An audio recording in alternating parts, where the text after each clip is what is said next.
hope you're all well. It is 67 degrees, a little bit breezy.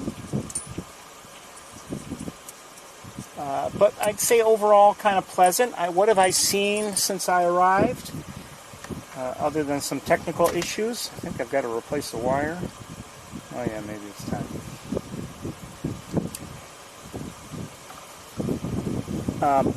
I've seen a bald eagle, great blue heron, great egret, pigeons, red-winged blackbirds, northern harrier, some gulls, and Canada geese, and that'll just about do it. Okay, I need to change a wire, but I'll be right with you.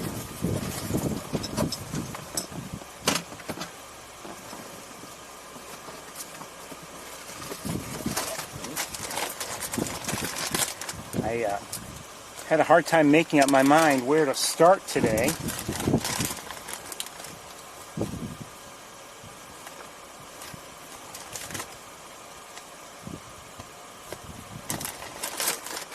But I thought, oh, it's kind of rainy. And it was rainy earlier, and in fact, just a few moments ago, there were a few raindrops coming down, but they've eased for the moment anyway. And it's, like I said, I think it's partly sunny. Yeah, I guess you'd describe it as that. And if you missed it, I don't know if it came through or not. But what I've seen so far are pigeons, bald eagle, red-winged blackbird, Canada goose, great egret, great blue heron, northern harrier, and Canada goose. That's just about it. It is like 67 degrees, a little bit breezy. Partly sunny. In many ways a beautiful day. In many ways not so beautiful, but it might work out in our favor, but we'll see. There has been a little bit of rain here and there, and I suspect that our weather. Well, I shouldn't say. I don't want to jinx anything. Let me just make sure everything's up.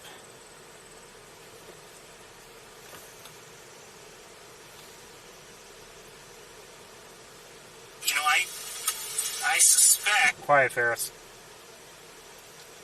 Okay, let's get underway here. Welcome to Montezuma.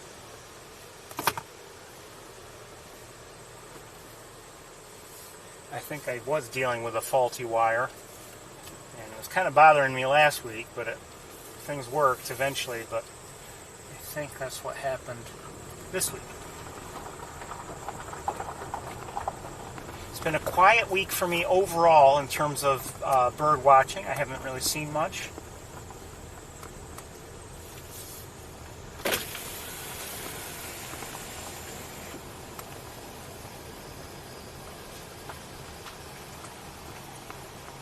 Nothing out of the ordinary, I should say.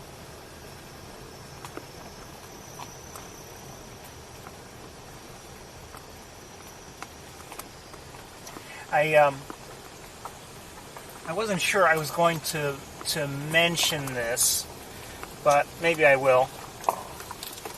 Only because of something that happened on the way here.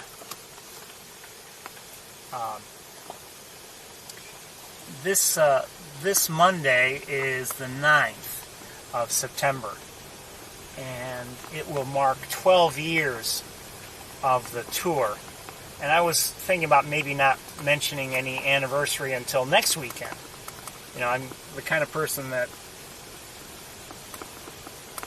doesn't say something has been reached until it actually has been reached or beyond it. And, obviously we haven't reached Monday yet. But, as I've mentioned before, I hear a frog. I've been, listening to the audiobook version of Geddy Lee's memoirs. He's the lead singer of Rush. and I've enjoyed it. And you know, he's been reflecting on things, obviously, and you know, it made me kind of think back. And you know, we've been doing this for, I see a green heron. We've been doing this for 12 years now, and you know, not something I ever anticipated doing myself. There's a green heron over here.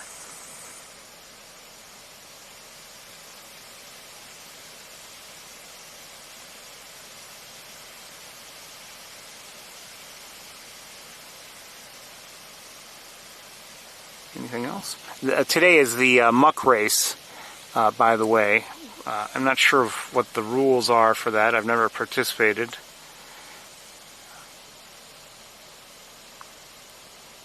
But basically more people than normal are walking around and looking for birds and trying to record the birds they see.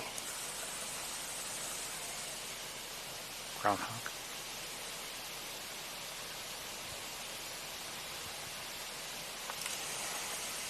But I never anticipated doing anything like this on a regular basis, and I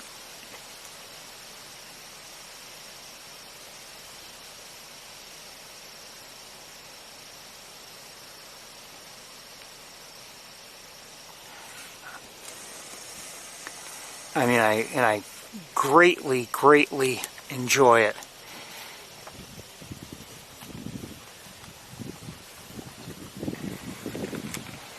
And I mean, it's not just the seeing the birds and watching them and hearing them and whatever. The whole, what makes it enjoyable. I mean, I look for birds every day, not necessarily go out anywhere to do so, but I mean, I'm always looking for them.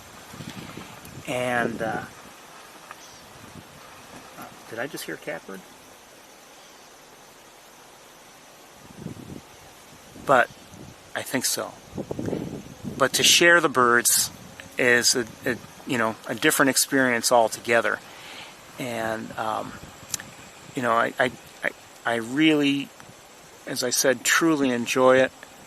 And it's just a privilege to have you all with me, tuned in and hopefully enjoying what you see or enjoying each other's company or whatever. It's been special for me.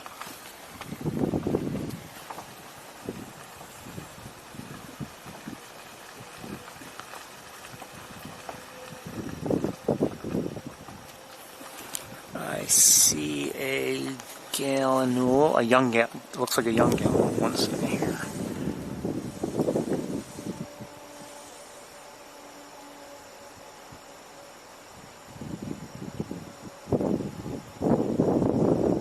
Oh, and a mallard. Hi, mallard. A male mallard. He doesn't have his breeding colors, but it's a male mallard.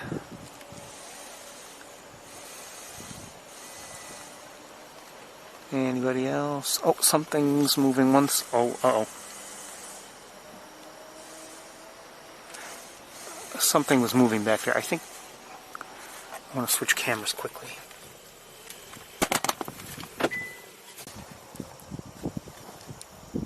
And I don't know if we'll get it on camera. There's too much vegetation, but something was moving back there.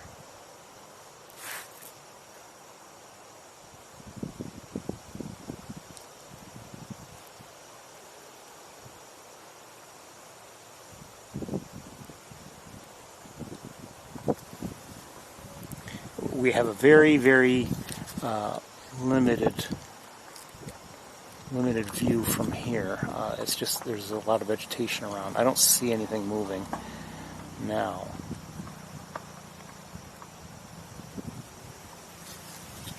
Hold things steady like that. I'm going to look with binoculars once.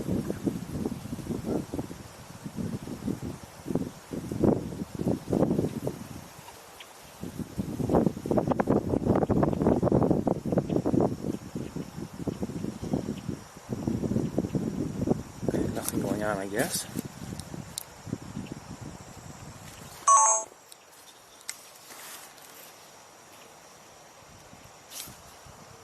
It doesn't take much to hide in that area. I mean, from here, at this moment, I cannot see either the gallinule that we have looked at or the mallard. Okay, let's, well, I'm going to back up just a bit.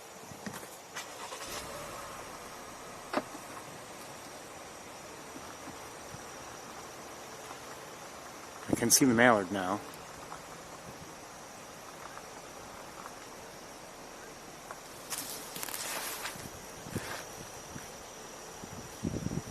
At least I think I can.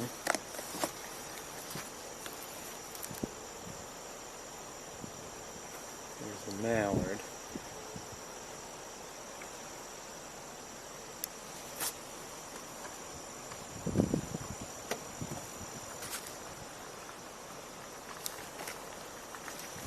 There are a number of cars up ahead, and they've been there a bit, so maybe they're seeing something, I don't know.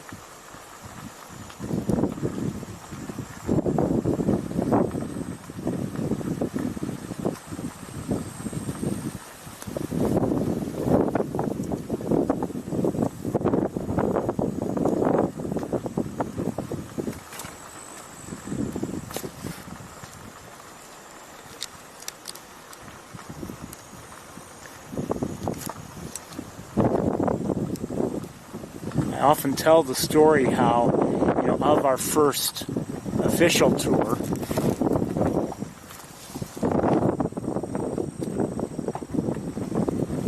I see an egret, a great egret in the air. I can't get it now. Anyway, with that first official tour, I remember at one point people were saying it was fun and can we do this again, and at that time I was still very committed to doing mostly or almost exclusively still photos.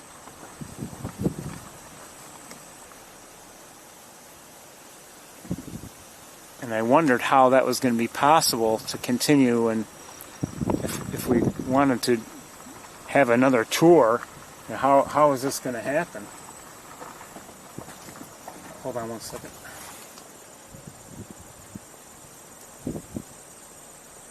Okay, I see on the other side of the road and up in the air I see a cormorant flying. Double-crested cormorant.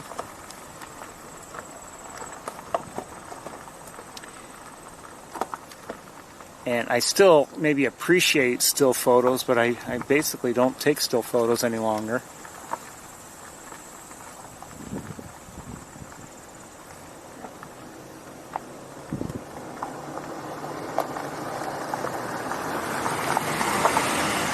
It's effectively just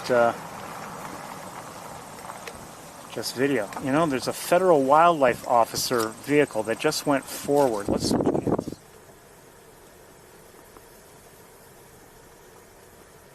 No, he's driving right by the other vehicles, so maybe I thought maybe there was something going on or something where the vehicles are, but no. They've looks like nothing going on there. It looks like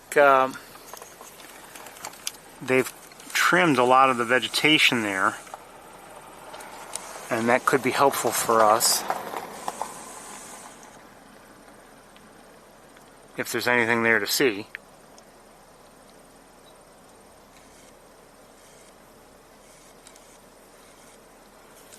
Kind of wish they had done that weeks ago. Now, who knows?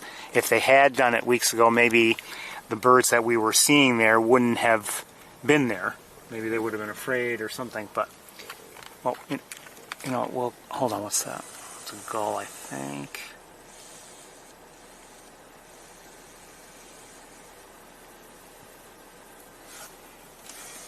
I want to back up and look over the channel a little bit here.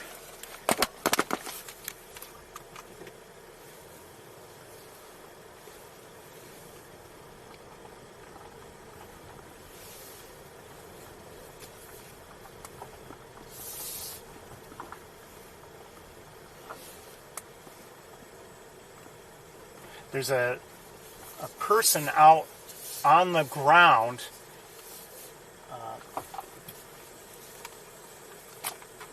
I don't know if a camera or a scope or something, but I mean clearly trying to take advantage of a low to the ground point of view. And I wonder if he is seeing something of interest.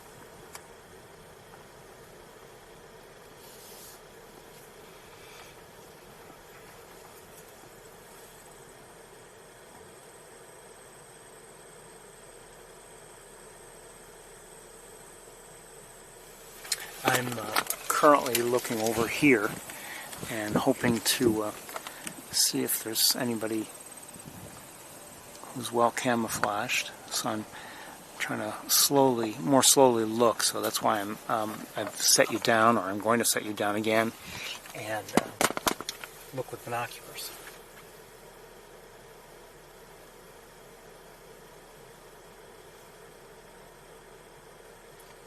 You may have noticed, as I showed you what I'm looking at, a lot of the vegetation has changed. A lot of those stalks are no longer green.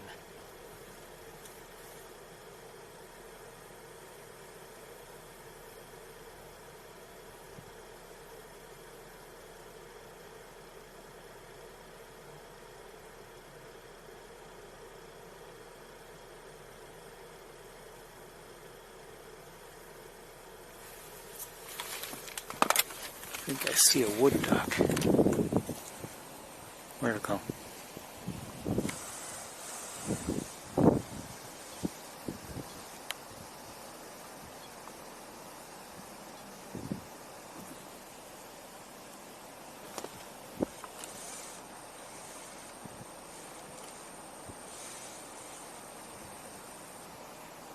Oh, that's not a wood duck. That is a gallinule.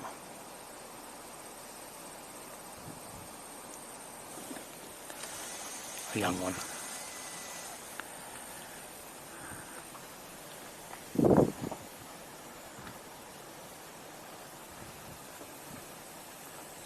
It could be even the same one that we saw earlier, I don't know.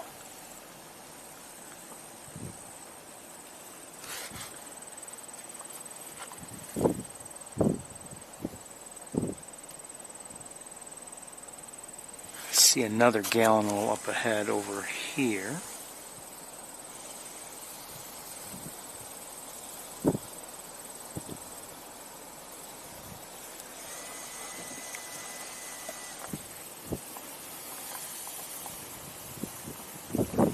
Looks like the gentleman who was in the grasses, looks like he has a camera in hand and hoping to take pictures probably, is no longer, anyway, in the grasses.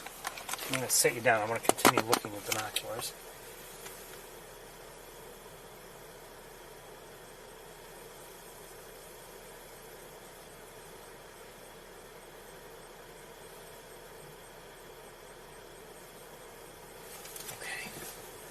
I don't see anybody. And I don't know if these people are all in the muck rays. It could be.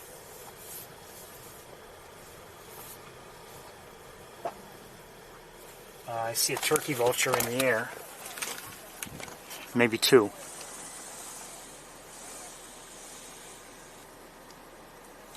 There's one. Two. And did I see a third? I don't know. I have a feeling they're muckrakers. Racers. Muckraker is a different thing. Hello.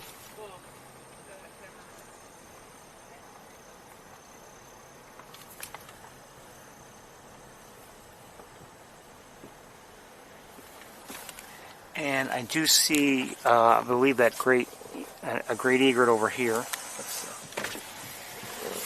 lower the window here.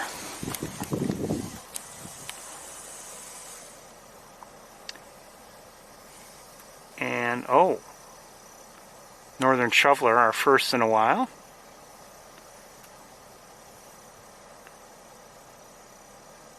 I'm not so sure. I don't think that's a mallard.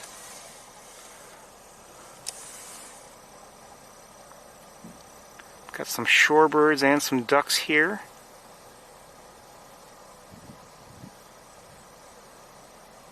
I'm guessing green-winged teal is at least one of those ducks.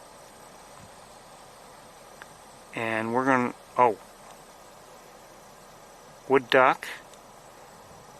Mallard. And we're going to...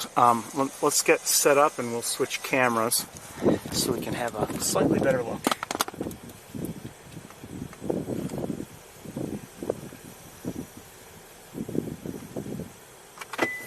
Let's get the other setup out for this.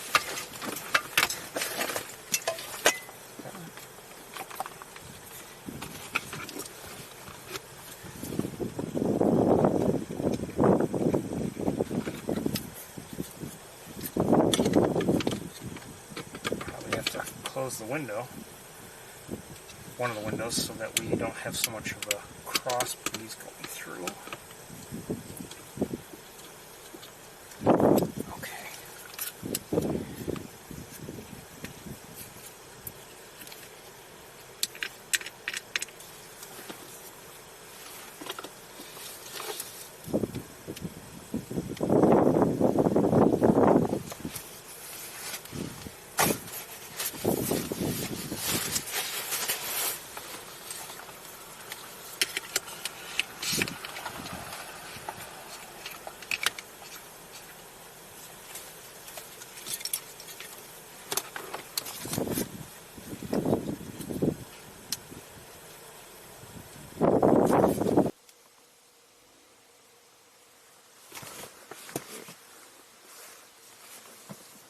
So we've got a variety of birds here.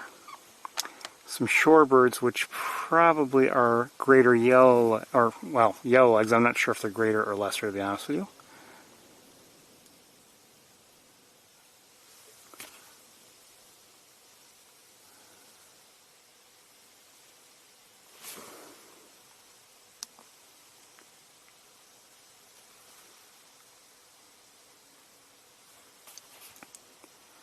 I'm thinking this bird in the foreground is a green-winged teal. That's my best guess.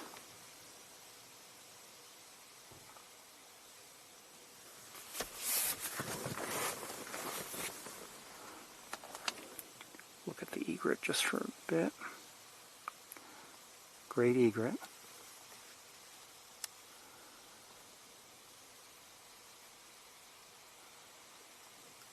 Look at its neck. The feathers are ruffled a bit from the wind.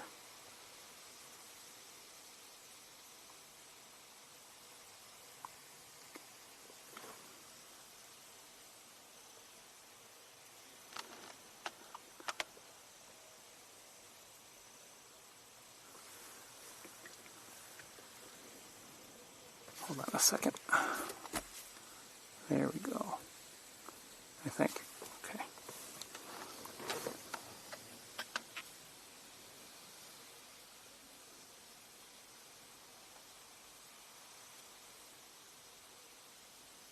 And I wonder if we have other shovelers there as well. It's possible that's a shoveler there at center screen, the northern shoveler. I think so. And who's this back here? Look up, would you?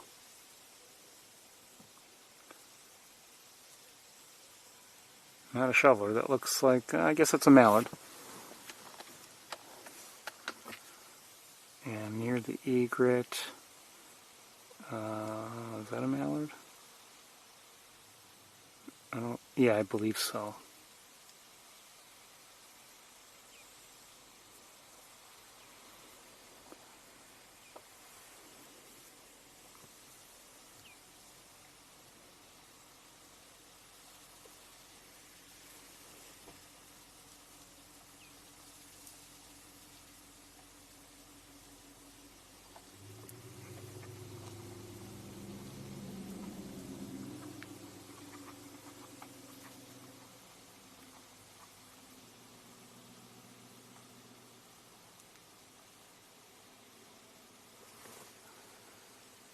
move on shortly, don't worry about it.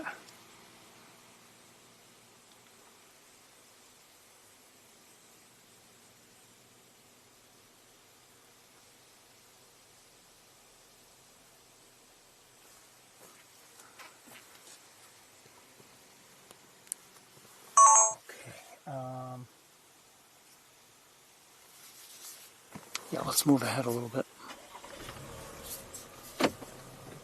Leave everything in place.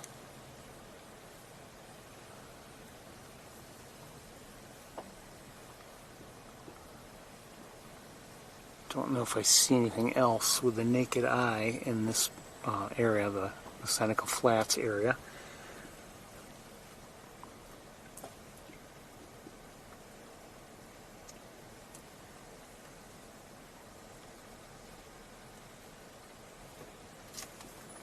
Who's this?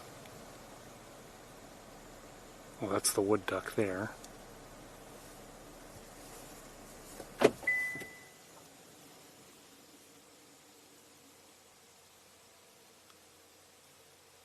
And I think, yeah, that looks like a mallard. Another mallard.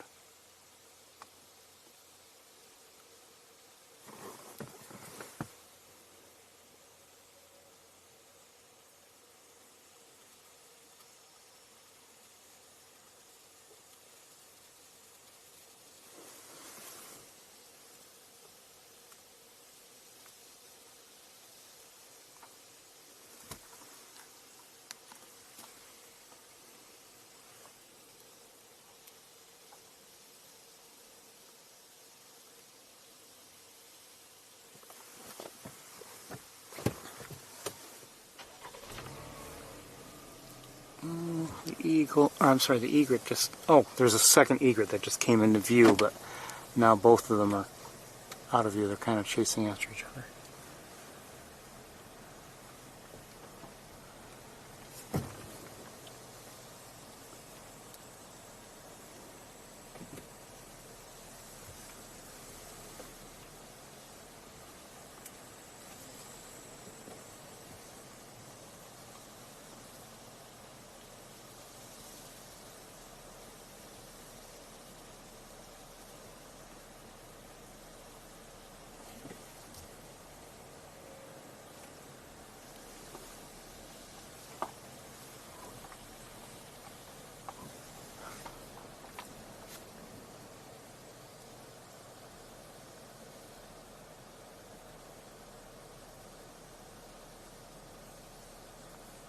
What do we have here? Hold on a second.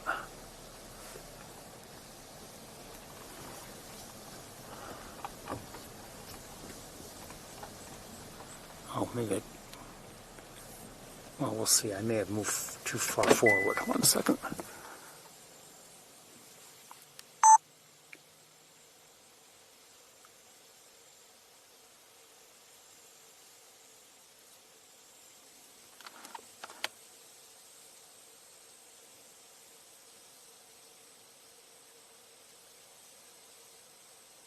More yellow legs, maybe.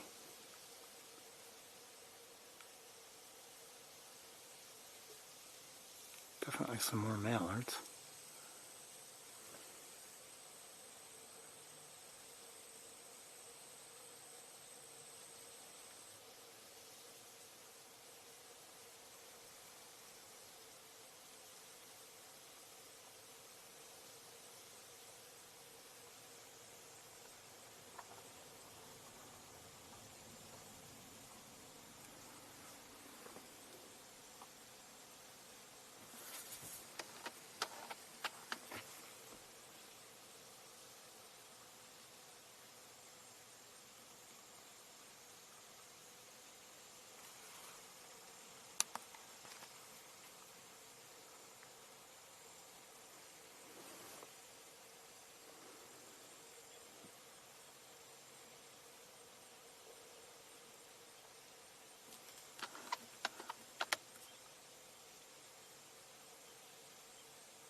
Let's switch cameras back.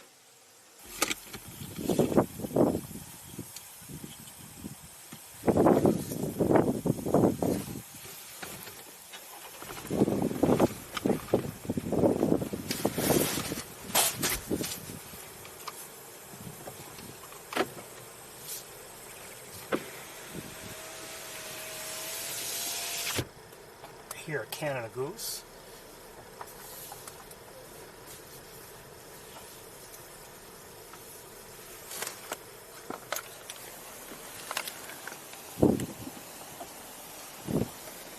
I think I see a couple in the air now.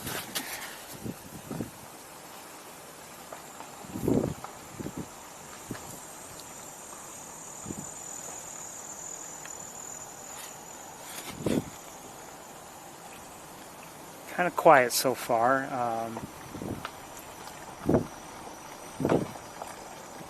But you know, I was thinking about this last week,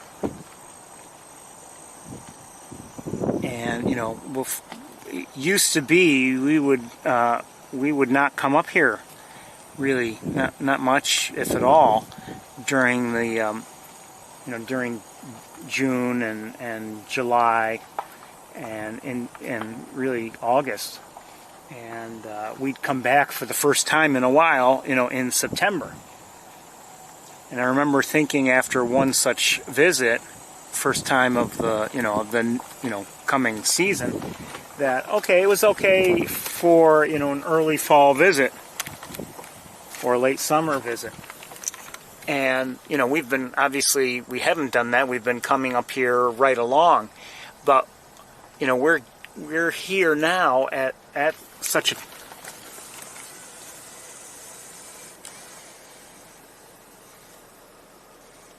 couple great blue herons just flew in. Anyway, we're here now at a time when we would have been, you know, kind of like, oh well, good for early season, you know, meaning early fall or late summer. We're actually, it's maybe a couple weeks from that. Today is the 7th of September, and you know, sometimes it would be maybe the 2nd or 3rd week of September before we'd come up here. You know, I remember, I think one year we came up here the 24th of September. It was the first time in a while, and you know, again, that's late summer, early autumn. You know, we didn't see much that day, but it was like, oh, you know, given the date, it was fine. It was, we saw what we would expect to see. One of those great blue herons.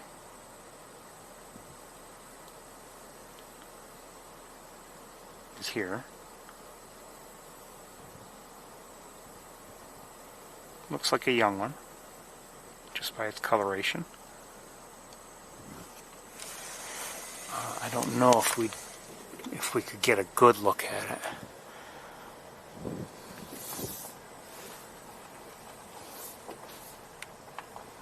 Maybe not. Just because of vegetation. And it seemed like another one was chasing it, but that other one didn't come all the way over here. It turned around much earlier.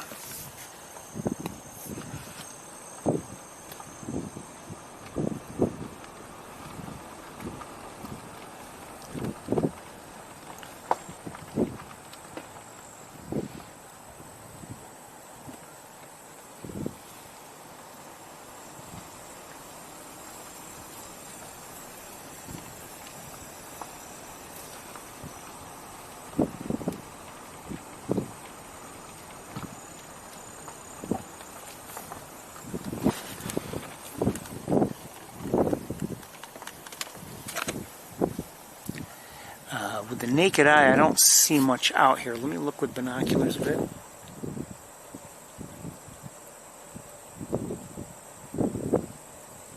I think I see a couple cormorants.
fair to say that we've seen a lot over the course of 12 years.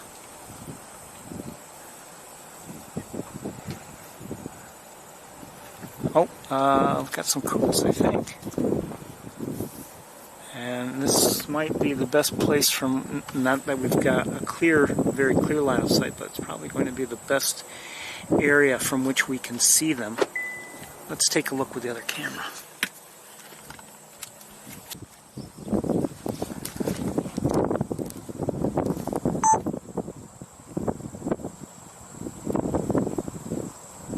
So these are American coots, and as I so often say, they are not ducks, but they have a similar form factor.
Let me just look with binoculars while we're here.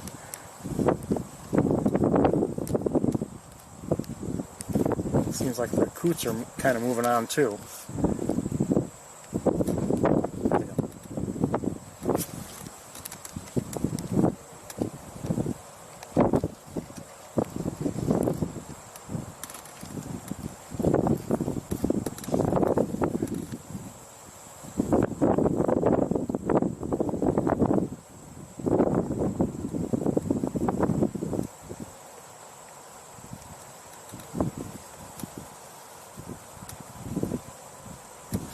Let's move on.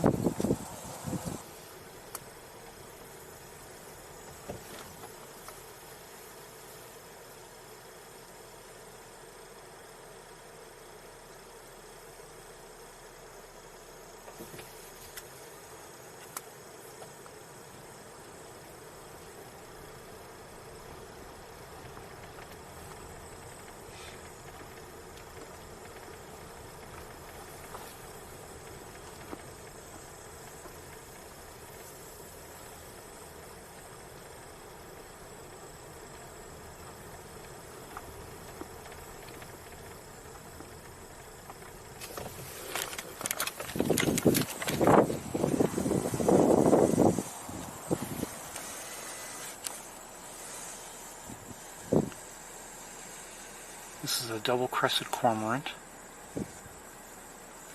That's a turkey vulture.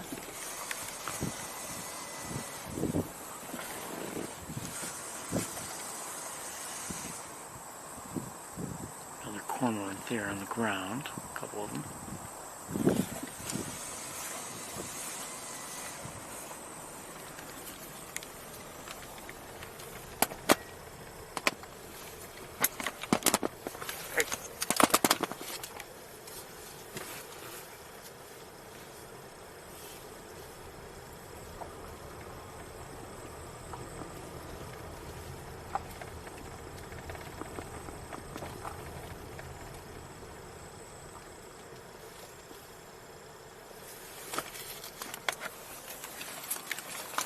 I see a, well, maybe a few pie-billed grebe.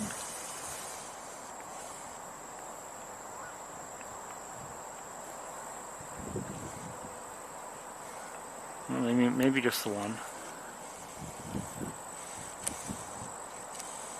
Oh, that looks like another one there.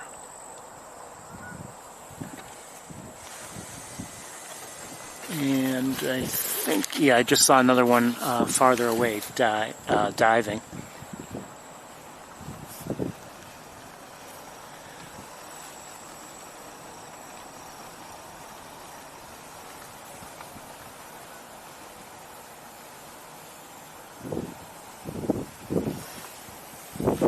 And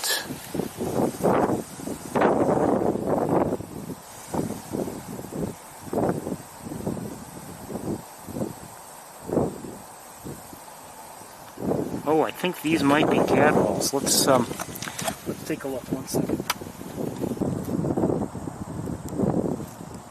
If I can find them again.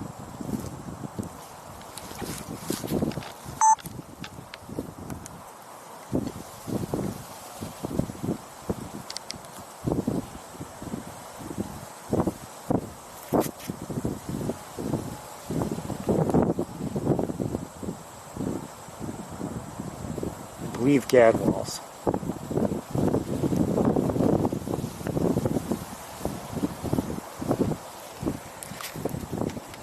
Could be wrong. I've been wrong before. And here's a pied-billed, was a pied-billed grebe.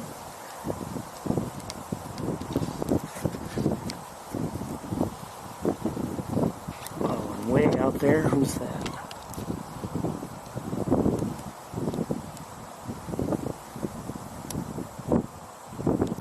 Oh, I don't know.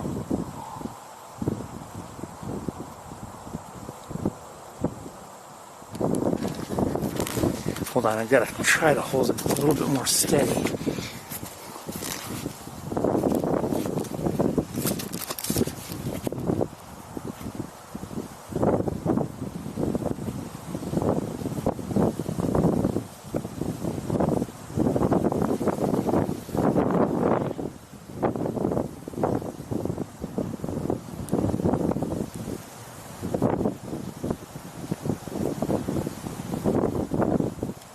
Who's that? Are we seeing like redheads and canvasbacks maybe? Yeah, is that a canvasback? No. The shape of the head looks more like a redhead.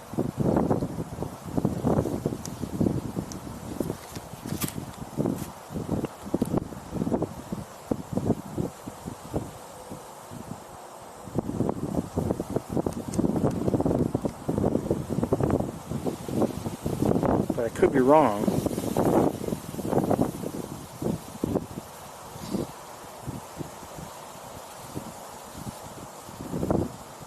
That looks like a redhead. But I think they're redheads. Canada goose there with some maybe more redheads, I don't know.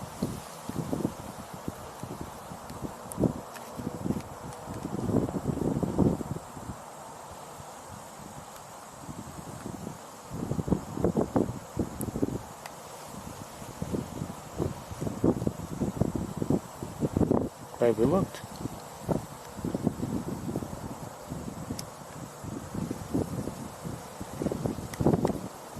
If you happen to be new, you know that our biggest problems in terms of seeing things are, overall vegetation in the way, pied-billed grebe at center, or just long distances.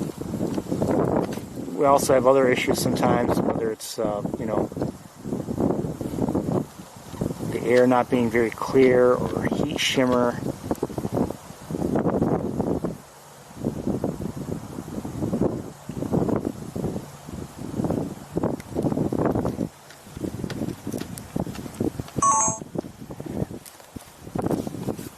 Just look with binoculars.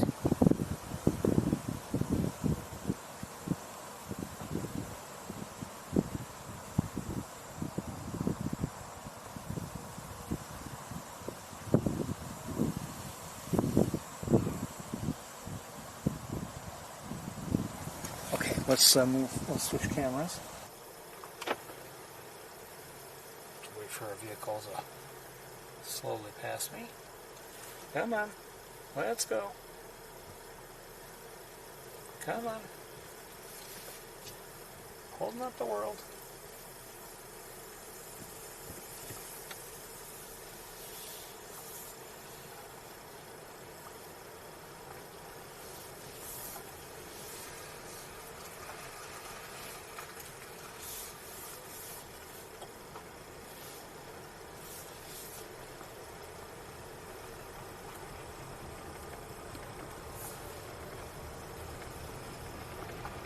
Don't hit me.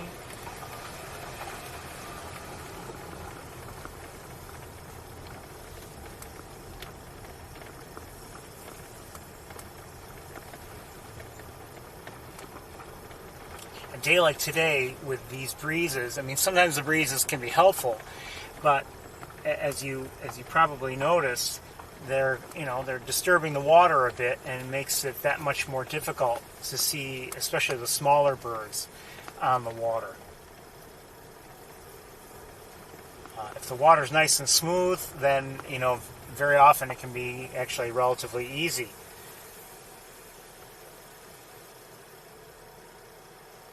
I see some swans up ahead, so maybe we'll get a look at them. Could be the trumpeters we saw last week.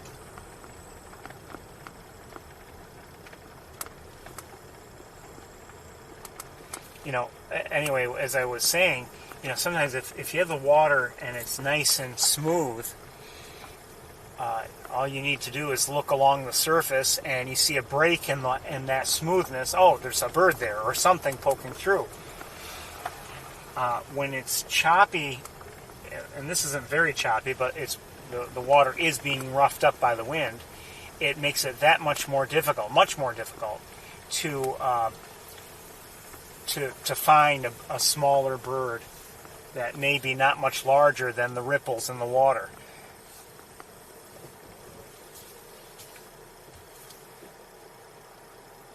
Okay, we'll look from here. This might be the best spot from which to look at the swans.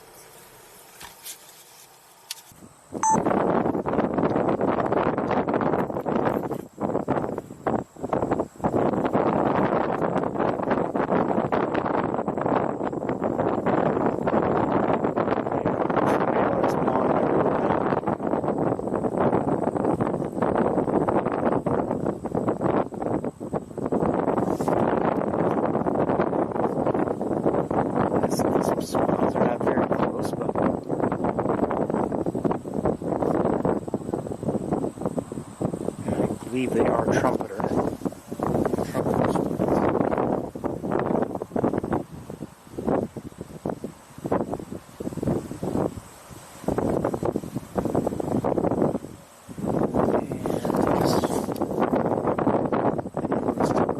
Heron over here.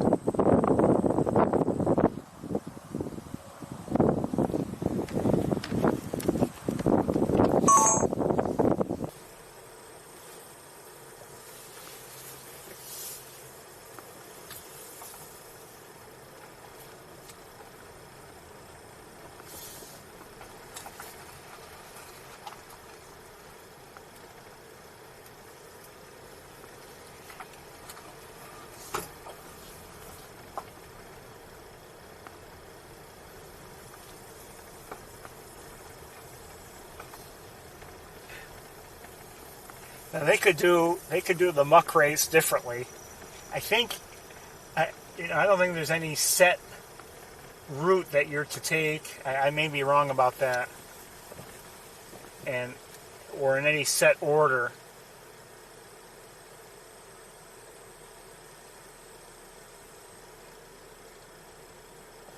But they could do it differently. They could just say, "All right, everyone, you have to follow this set route." And not only that, you all have to be in the various locations at the same time. And like in a given area, you have 3 minutes.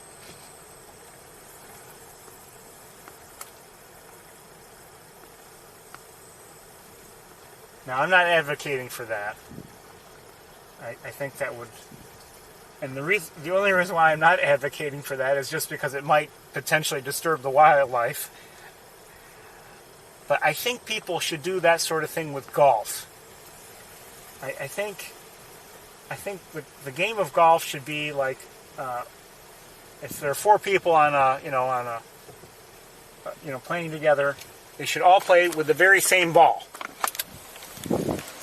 And someone hits the ball first, and then all 4 players go run after the ball and hit the ball. Whoever gets there first hits it.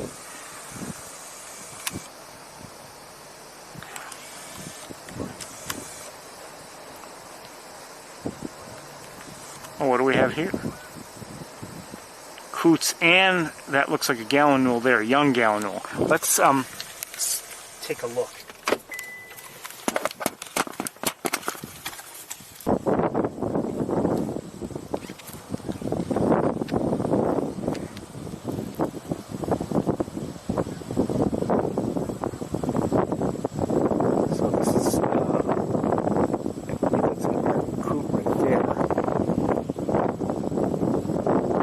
Probably a young coot again, and this is gallinule, young gallinule. Kind of nice to see them together. You can see the similarities. I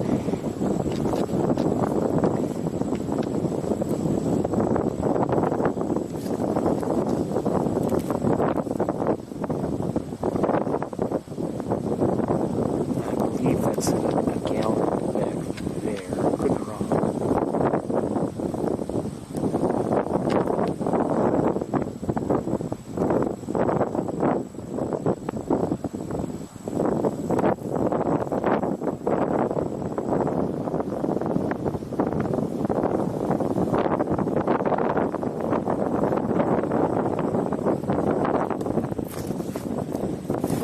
Also have nearby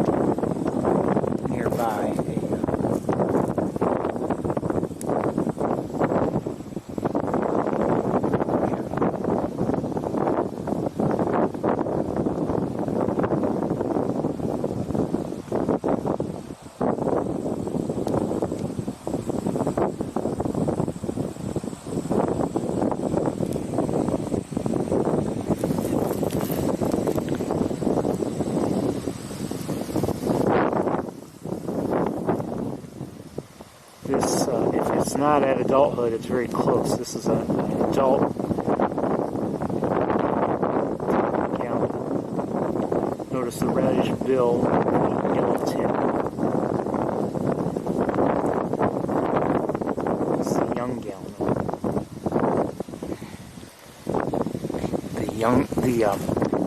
The American coot has a white bill. That's something to look for. This is an adult. There may be some that are not yet an adult. I think this one is not yet an adult, but it's getting there in terms of its coloration anyway.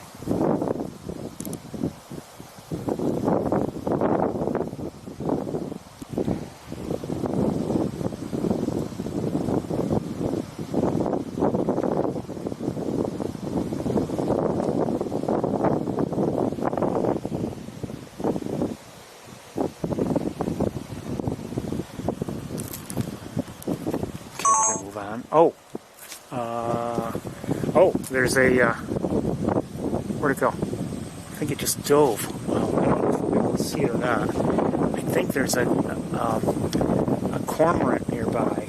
I'd love to get a good look at it, but I'm not sure if that's what I saw. And I don't know if we'll be able to see it because of the vegetation. And yeah, there is a cormorant. I don't know if I'll be able to get it for you, though, unfortunately. It just dove again. We don't usually get them this close for whatever reason.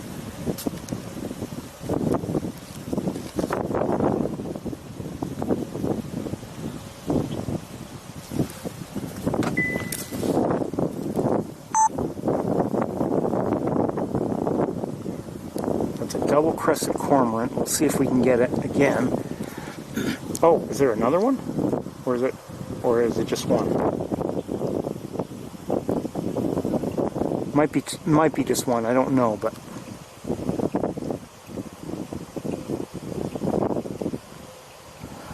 we see them often enough, but they're not usually very close. And so I think, was that a, did I just hear a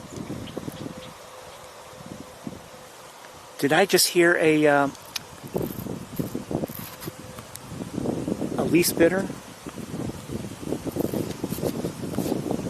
The cormorants, I believe, are still here, but not within view because of the vegetation. Let's hang out right here, just in case they come back into view. The cormorant or cormorants. I think it's probably just one. Oh, I just saw it, the cormorant. It's out of view again. Let's move forward. Maybe we'll have...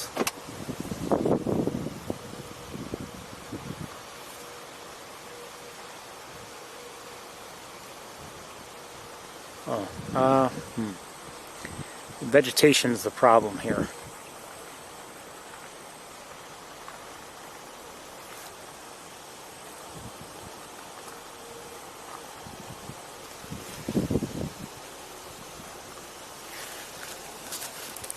The cormorant is... I sense it's back this way a bit. Oops, sorry, we're out of...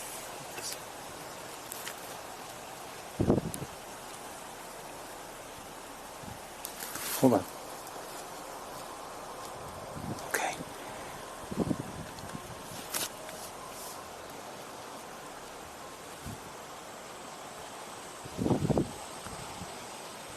Okay, I don't know where the cormorant is. I think it's behind us now. Yeah, it is. It is.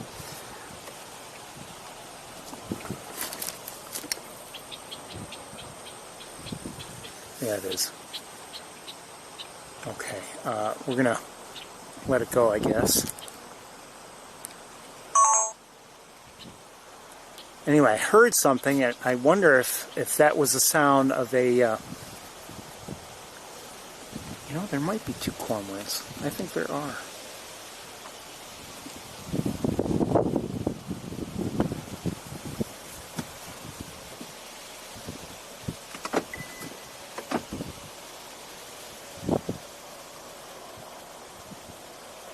Anyway, I thought I heard something that I think might have been a least bittern, but I'm not sure.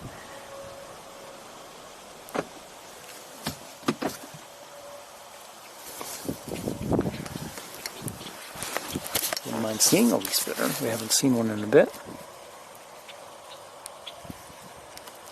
Just hoping that a cormorant would come into view and give us a nice look.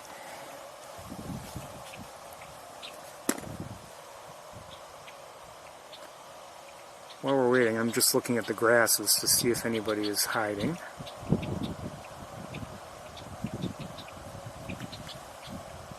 You're hearing red-winged blackbirds.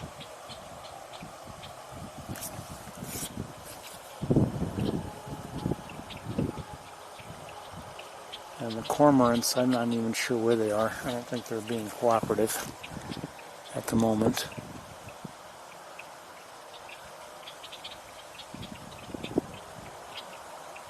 Just kind of unusual for a cormorant to be here. At least I think.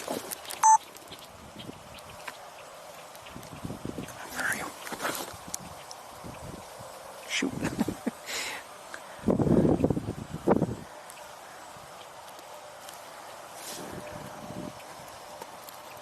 If you don't know, the cormorant is a bird that dives for fish. It's not a duck, although it may look like one.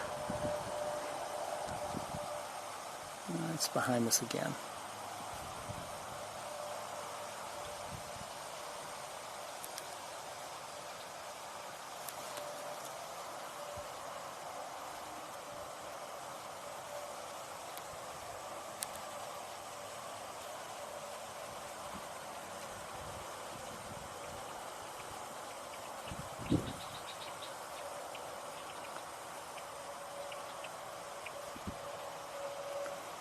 I don't know where it is.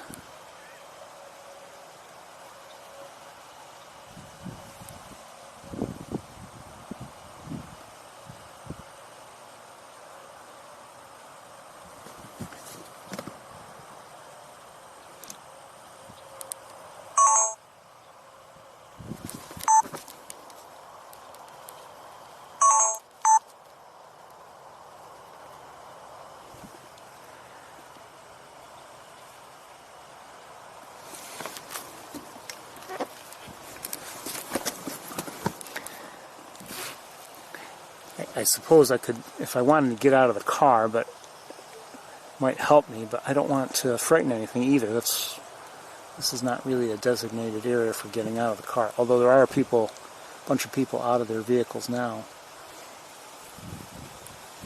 And they seem to be looking at or for something. I'm not sure what they're looking for, but...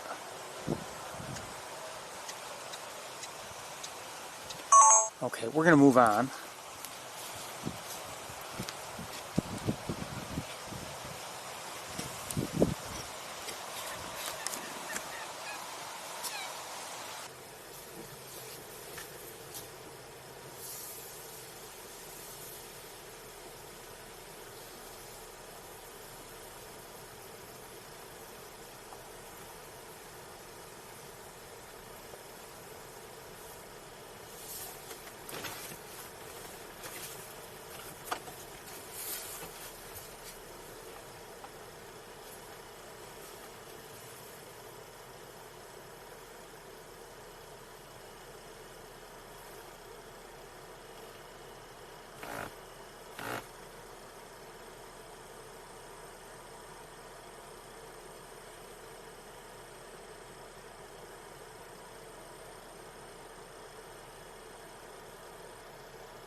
All clustered together, and they seem to be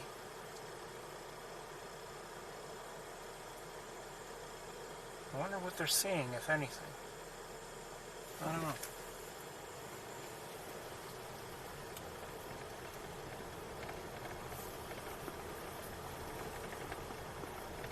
Tempted to back up and go see what they're looking at, but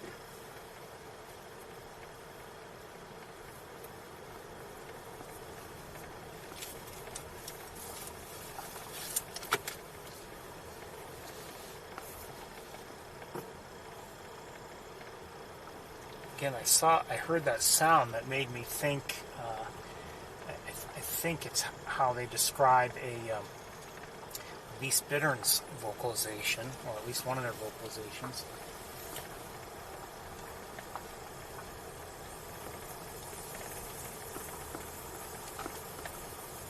Wouldn't mind seeing one, or an American bittern, or you name it.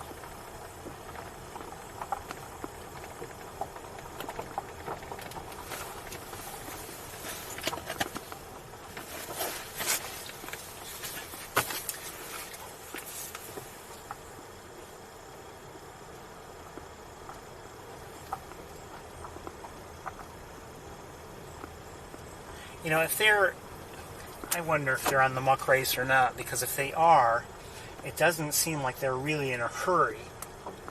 And I think, you know, with a muck race, you try to cover as much ground as you can and get see as many birds as you can and record as many as you can. And it's one thing to be thorough in a certain area, but I mean, unless a lot of species are coming right through, and I didn't get the sense that that's happened anywhere here today. I would think that, you know, you spend a few minutes in an area and then you say, okay, let's head to the next one.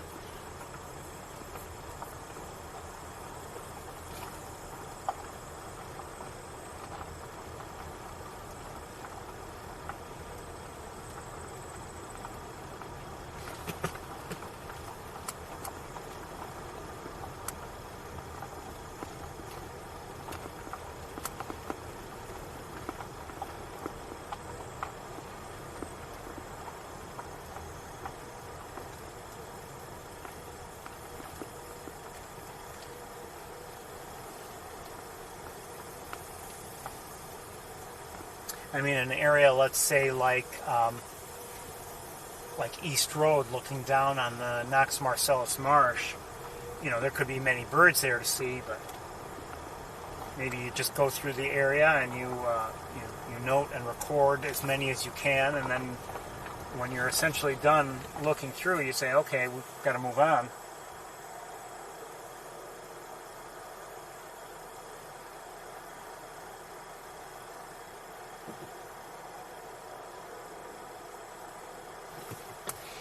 As I've said, I see a swallow. I've never done the muck race. I don't know if I'm interested in doing the muck race. Actually, I do know. No, I'm not interested in doing the muck race. It's not my thing.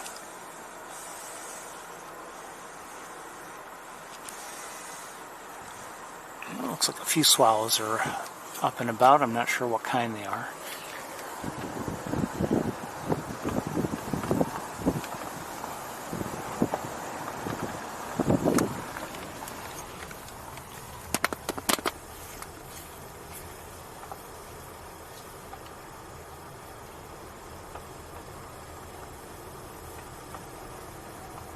I wonder if it would have been better to come here late today. I considered it.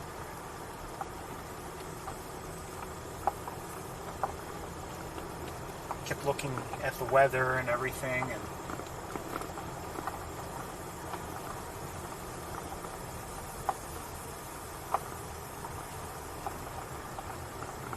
eventually I decided to come here first.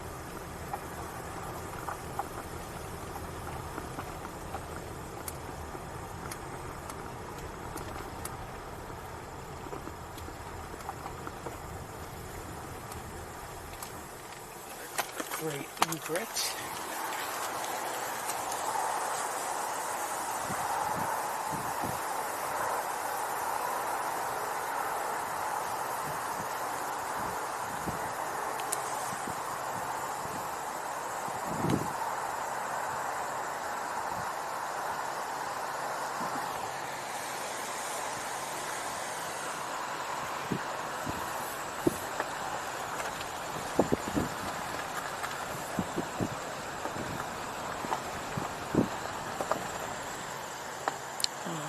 Probably a mallard.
Osprey, our first of the day.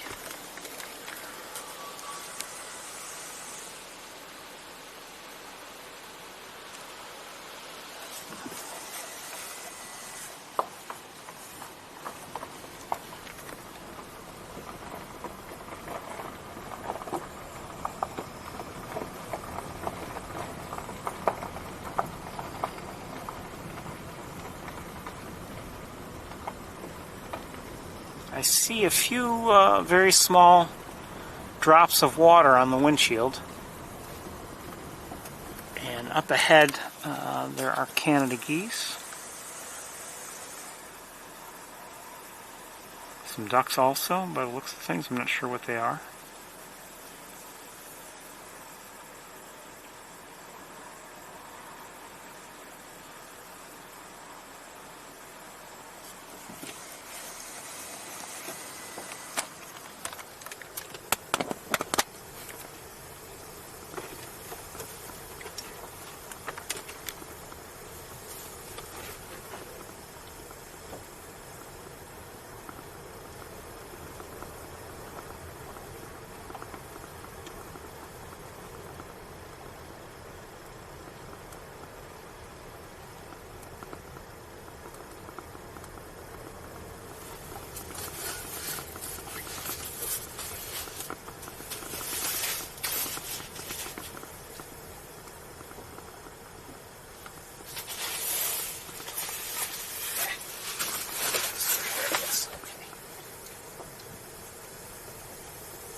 best to look at and see what's here.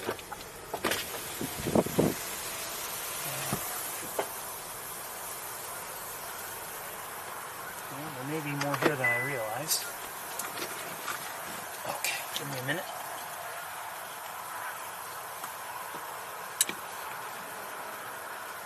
Come on, move, would you? There you go.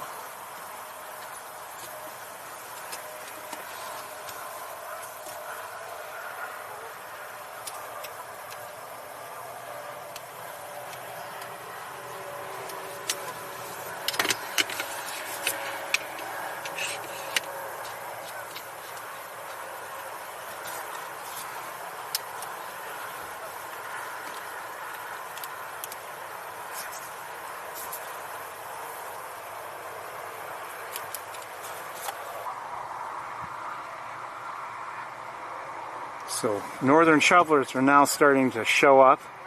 Definitely we've seen a few today now.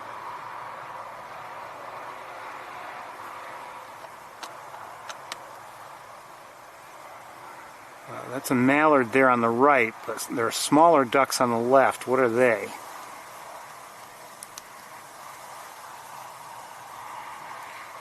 I'm thinking green-winged teals.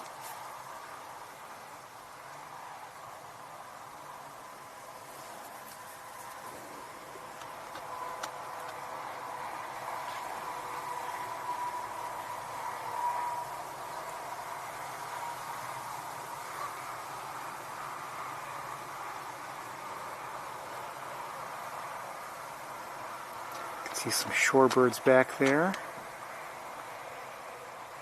Probably yellow legs. More teals, I think, green-winged.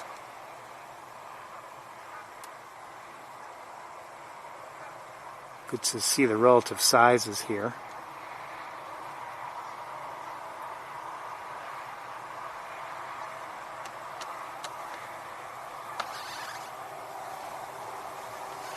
I think those are mallards.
Okay, we'll move forward. Leaving everything in place.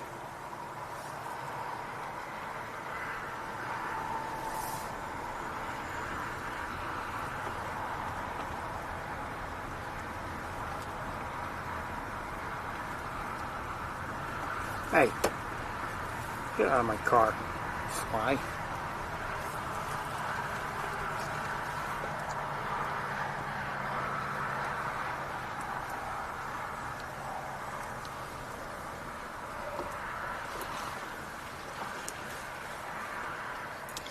We'll start to have some issues here with vegetation in the way.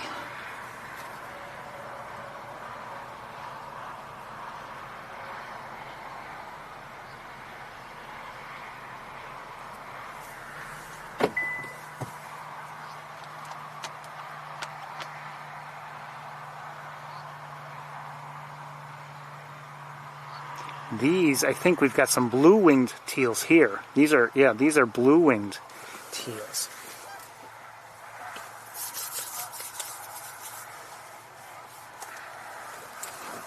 Come on, fly, get out of my car. Sorry.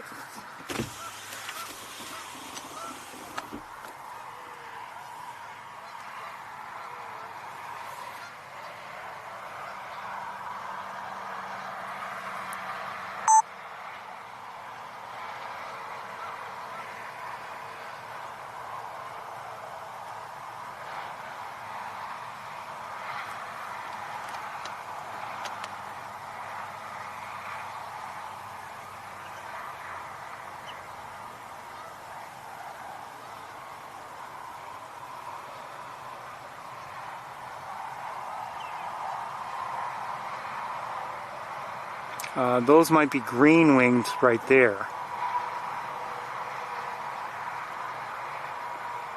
Not sure. No, maybe not. No, I don't think so. Okay, never mind. I don't know. It's a lot easier when everyone's in breeding colors. That's a green-winged teal there. But is there anybody else around? Haven't seen a lot of varieties of shorebirds today.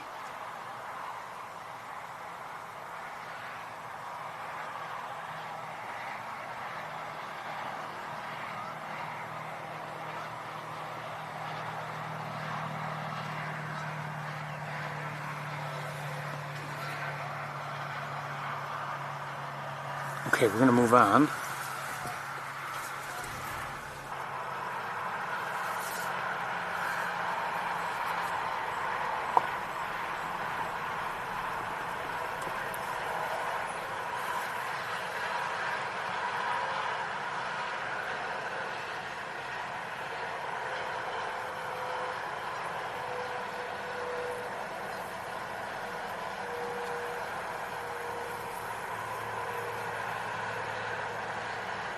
More Canada geese, another mallard, but not much else.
interesting to see how things develop this year, as it always is, in terms of the water that's in the main pool here,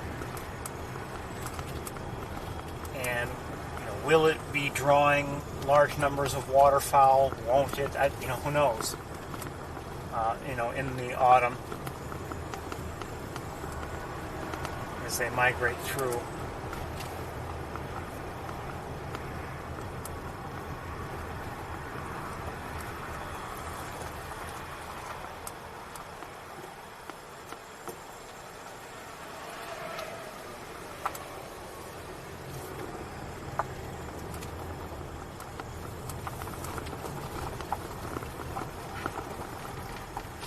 Just heard a sound, and I think it was maybe an egret that made the sound, but I'm hearing an egret here now. 1 second.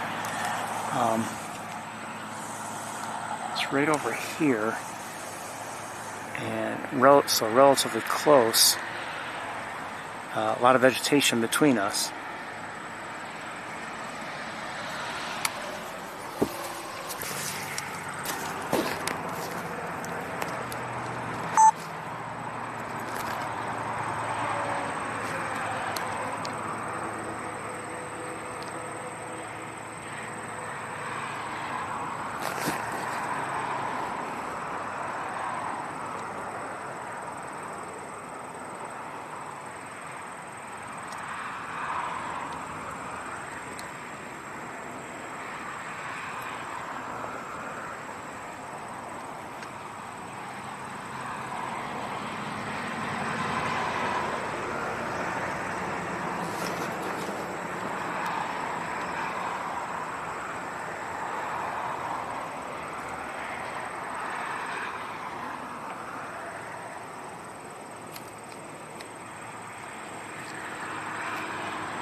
Oh, wait a minute. Okay, so the great egret just flew away. It's now out of view.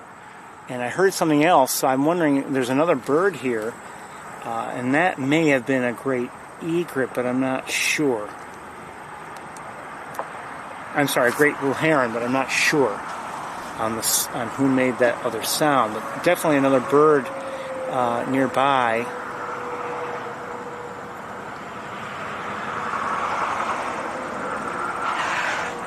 Okay, great blue heron. And that was it. Okay? Okay. Oops.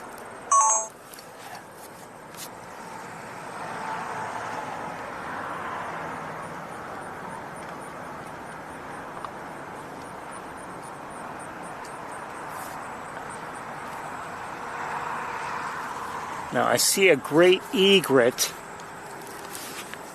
over here. I don't know if it's the same one that, because the one that we were watching up closely flew actually relative to us, behind us, and I don't know if it circled around and landed here. I kind of doubt it.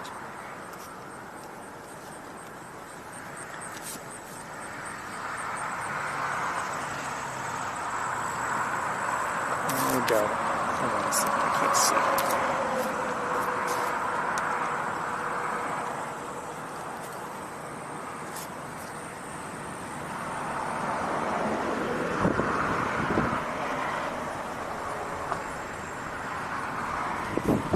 Up ahead in the air, what am I seeing? Cormorant in the air. This is another, I don't know if I can show you or not, another egret here. And the one we were watching that, It took off and then just landed again.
Double-crested cormorant.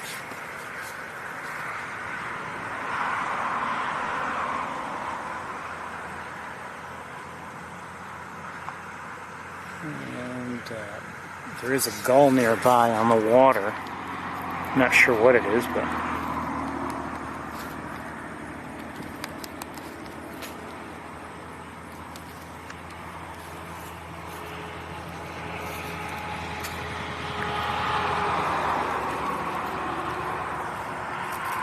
Oh, another gull just flew in towards it. And flew by, I guess.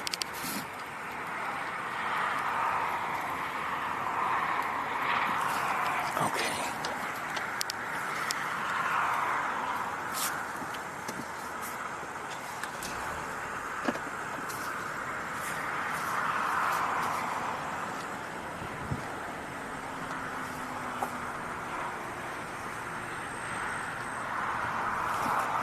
Oh, there had been a cormorant in the water, and it just took off.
Not much going on here.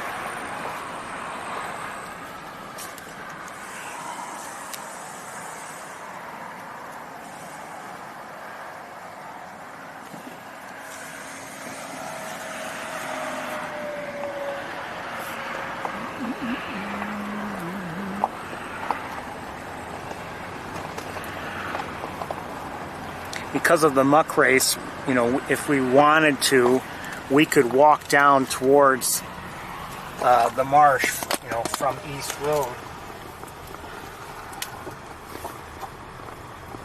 At least that's what I was told. And we are not going to do that. Unless there's a real need. And quite honestly, I did not bring boots. And you might say, well, what do you need boots for? I would not want to walk through those grasses without boots.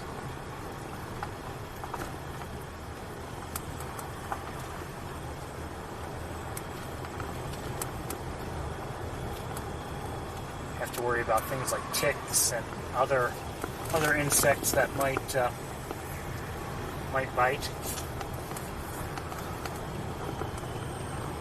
Might have something with them,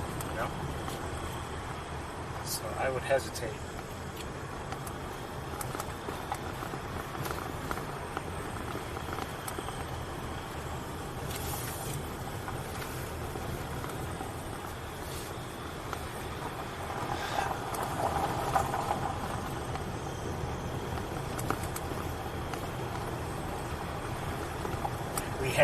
Obviously, we've been there before ourselves, and I did wear boots, and that was a few years ago.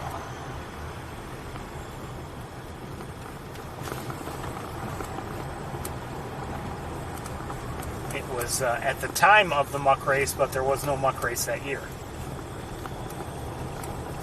It was canceled.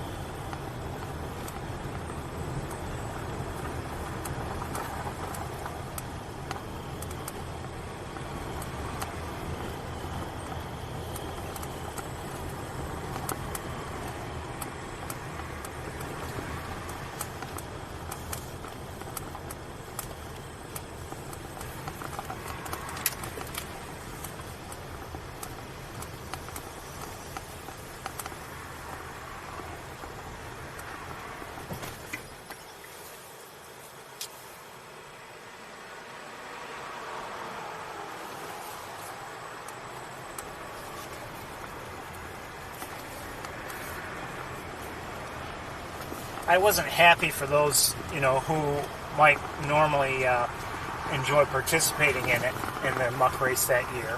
But it gave us an opportunity because it was being canceled.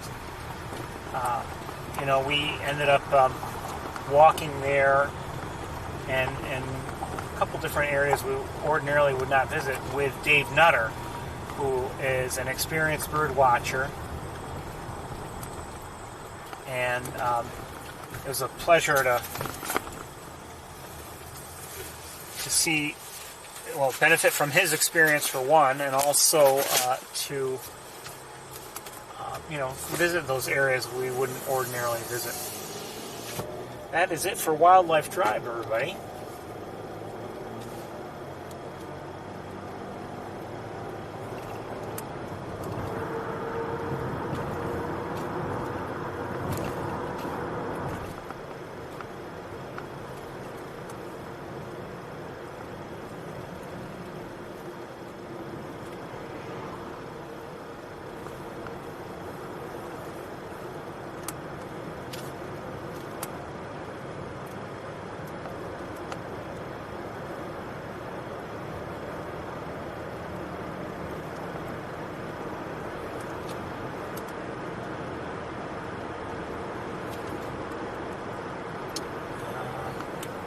Ducks in the air above. Oh no, wait, the geese. I was going to say above Mays Point, but I'm not sure now if they were.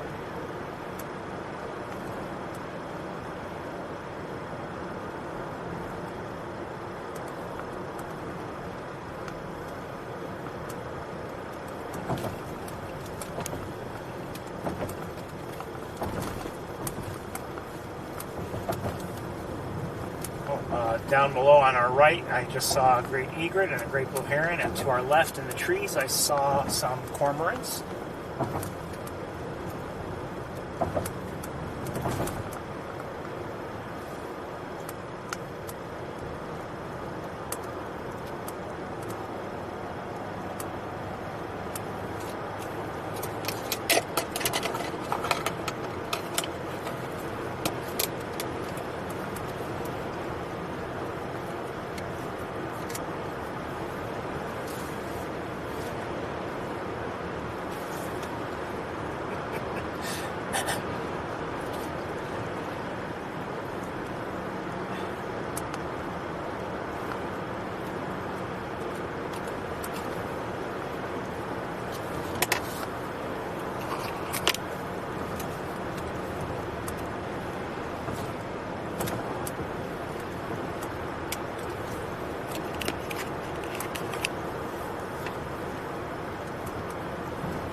68 degrees.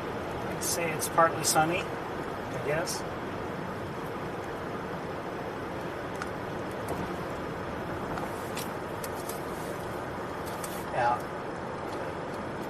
Actually, it's kind of interesting that my car reads 68, if that's accurate. I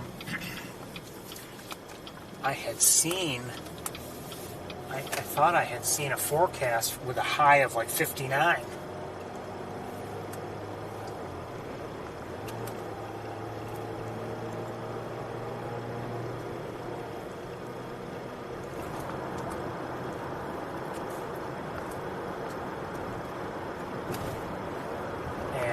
Anyway, seeing 59, I was like, 59? I mean, not that we can't handle it, but it was would have been a big drop from what the temperatures were yesterday, upper 70s.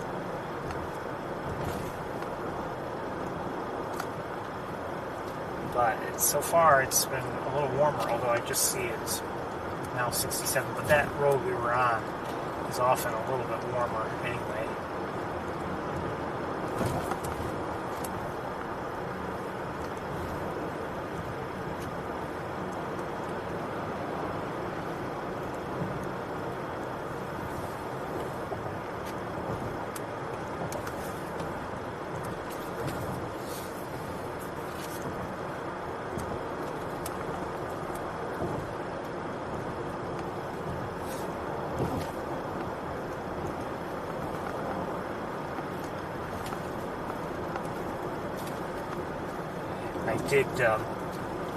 I did put a couple light jackets in my vehicle when I was getting things ready, and they might be needed before the end of the day. I mean, 67 even is really, especially if it's windy, it's relatively cool.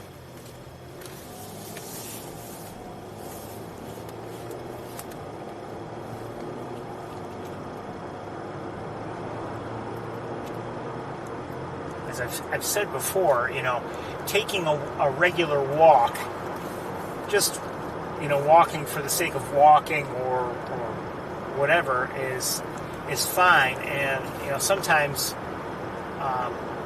if you're at Sapsucker Woods taking a walk, just to look around or whatever, that's one thing. But if you're bird watching there, it can seem very different, for me, I'm carrying gear and everything, and sometimes in the winter, my hands get very, very cold because I'm holding camera equipment and everything. If I were there just for a walk, I could keep my hands low and it would help get the blood into them and everything, and I'd be much more comfortable.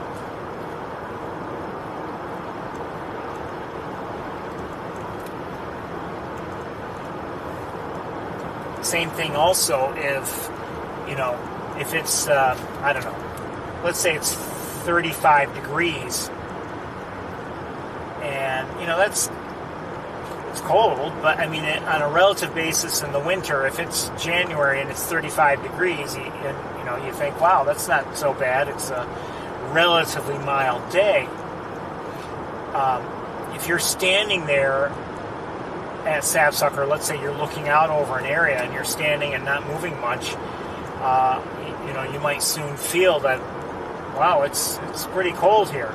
But if you're just taking a walk and you're keeping your body in motion and everything, you stay warmer,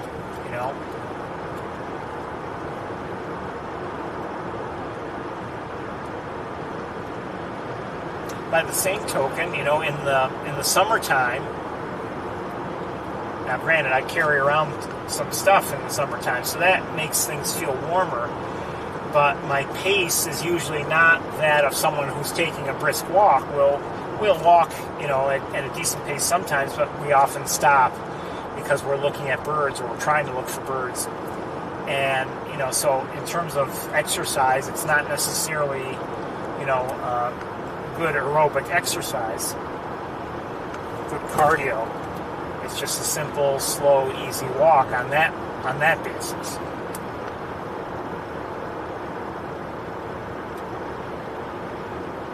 So if you're, walking at a good pace at Sapsucker in the summertime, you might feel, boy, it's pretty warm here, even though you'll have the air moving over you. But if you're walking at the pace I am, at least, especially if you're not carrying a lot of camera gear, it can seem like an easy walk. And even if it's very hot, you're, especially if you're in the shady areas of the woods, you might think, oh, it's not so bad.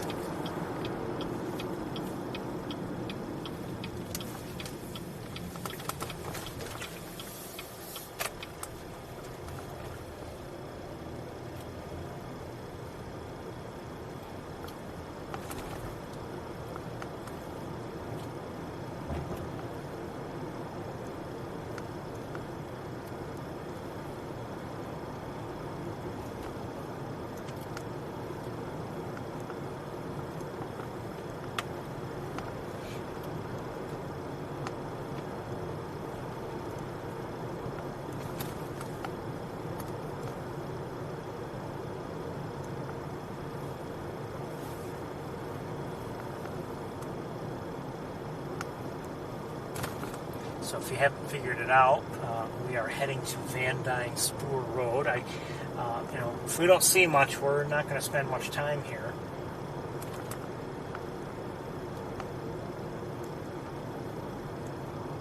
It's been a few weeks since we've been here, and the last time we were here, as I recall, I saw an American kestrel that day, and I just didn't want to disturb it, so we turned around and we came back. But we'll see how things go today. May not see much. We may see some birders here. I don't know if this is part of the muck race or not.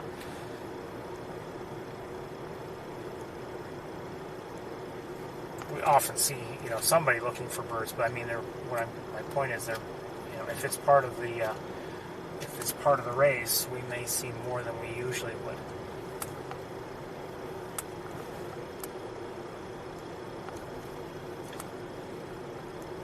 Come to think of it, though, I say that, but if, for instance, there had been, a lot of dry weather and leading to, everything drying up, and maybe it being known that, okay, right now Dyne Spoor is not a good place for birding, I could see a lot of people who know the area saying, okay, we'll skip it.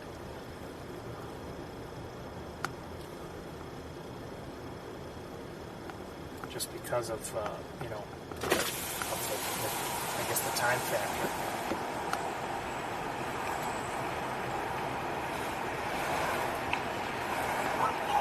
It's reading 66 degrees here. Mostly cloudy, at least right above us. Quite a bit different from earlier in the spring when we were, here and hearing a lot of singing of the birds.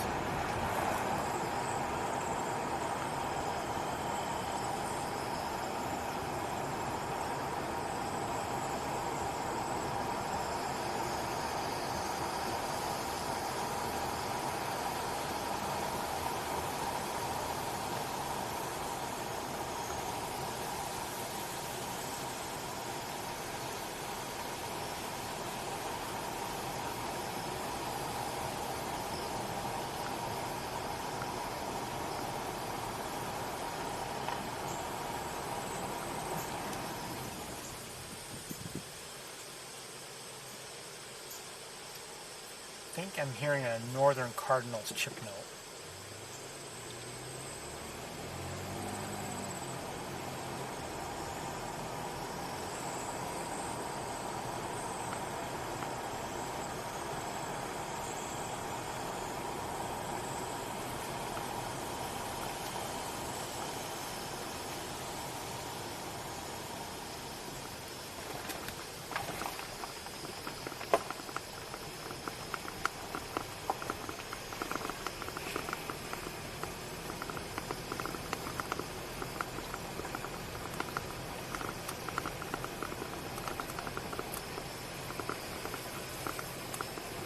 It is quiet here. I'm not hearing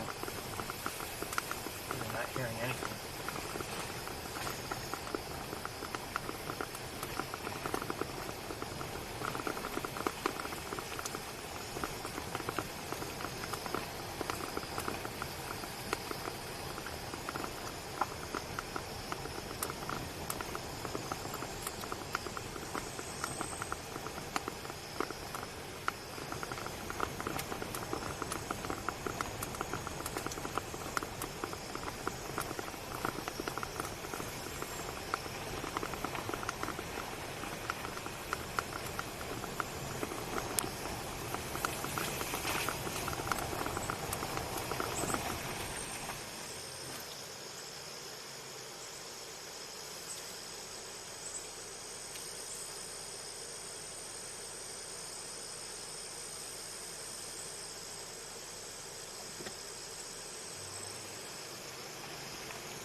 I wonder why they call it a muck race. That doesn't make any sense to me.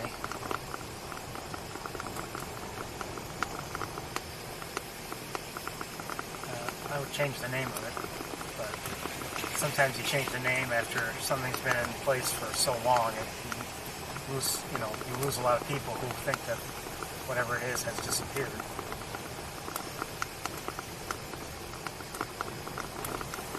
Just seems like an odd name, unless it was focused primarily on a certain kind of birding in the past, or some reason for this. But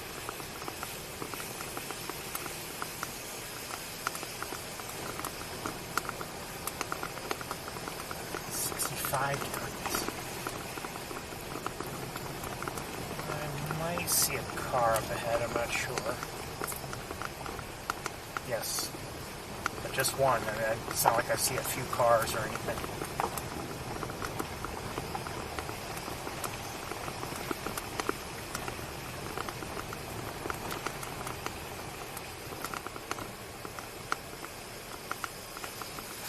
Sometimes depending on the time of year, we'll drive through this stretch with woods on either side, and I think I just saw a great blue heron. We'll probably, we see more species or hear more species in these areas sometimes than we do, in the open area that we're about to reach. Looks like some swallows. Yes. Not sure what kind, but right here.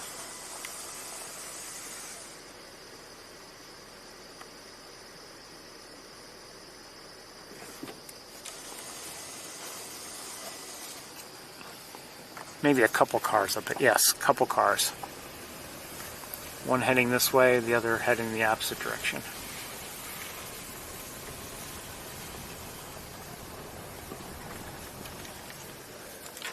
Let's try looking at the swallows again.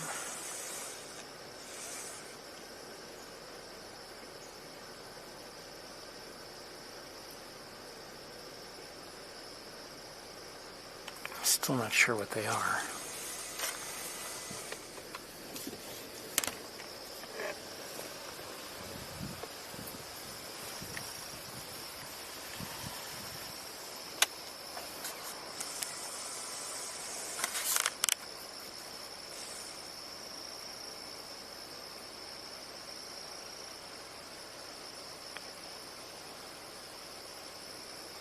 Don't believe they're tree swallows, but I could be wrong.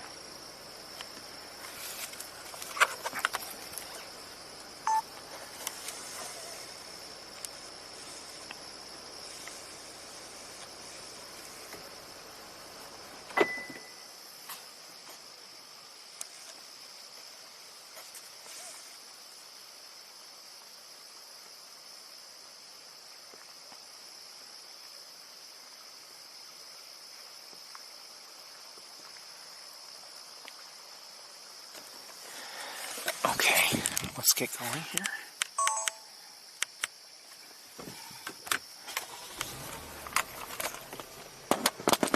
Not sure what they are, but at least you've had a look at them.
Could this be why they call it muck race?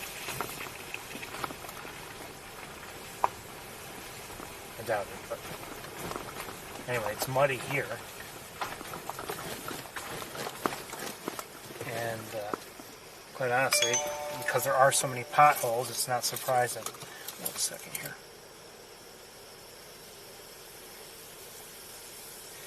RC is thinking maybe rough-winged swallows. I don't know.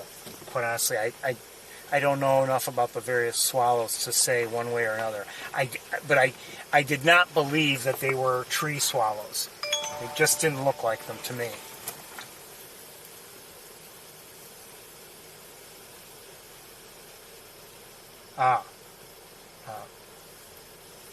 It's named after the observation platform at Deep Muck as one of the first improvements done thanks to the race. Oh, okay. Fine. Time to change the name.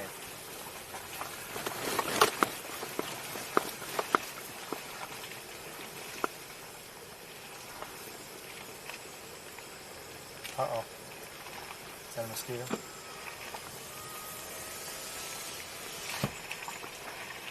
In the car.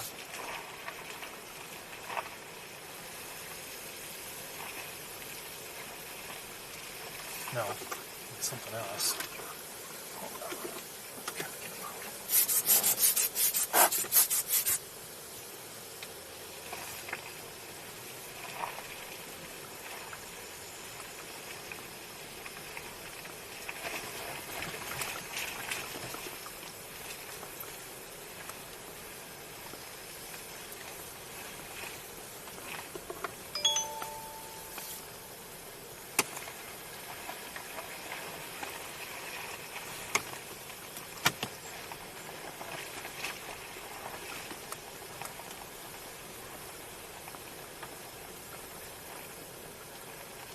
Not much going on here.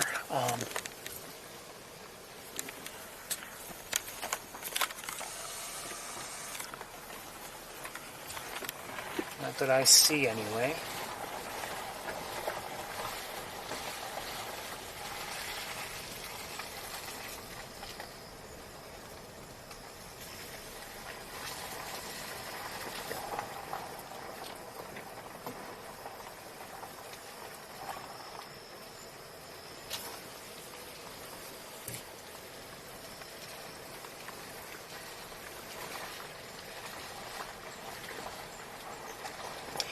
You know, this is an area that, you know, sometimes we'll see wonderful things, and you know, we drive here, and I end up thinking I'm very glad that we did.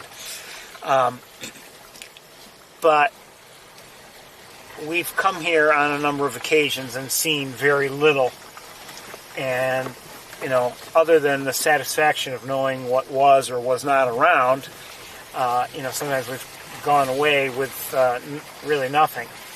And so I don't always feel a great need to come here.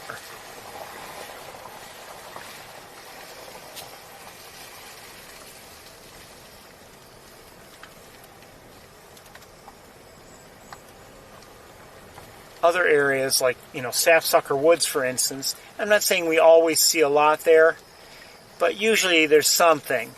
And, I'd wonder if we don't visit, like, okay, what did we miss? Thought I saw someone moving there, a small bird on the water. Maybe not. Oh, I see something. Looks like a gallinule. See, you know what? This is actually a good thing to see. We're not seeing that bird very, very well. We can't see the colors really. It's kind of backlit and everything. But we can see a number of things. You can see its behavior. It's not diving or anything. It's got a narrow pointed bill. So there's a decent chance, okay, it's not a duck. Maybe it's something else. Although there are some ducks that have narrow pointed bills. Oh, wait a second.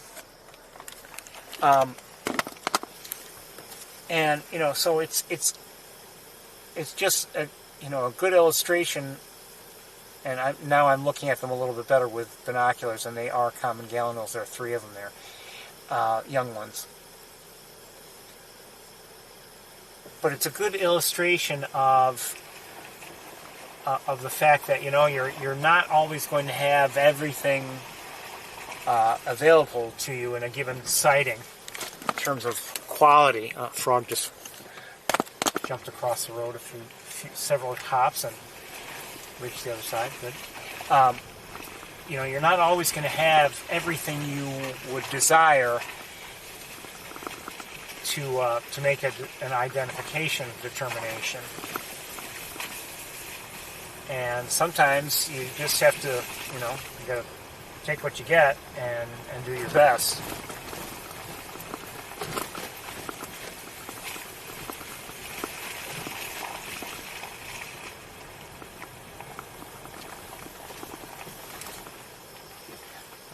Saw some Canada geese, but I'm not sure. Looks like it in the distance. I can't show them to you.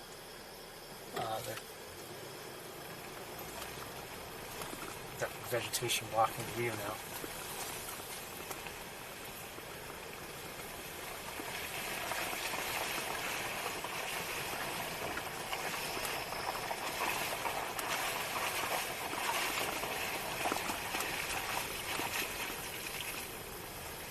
Swallows are flying around here and there. They're very difficult for me to share with you as they're in flight.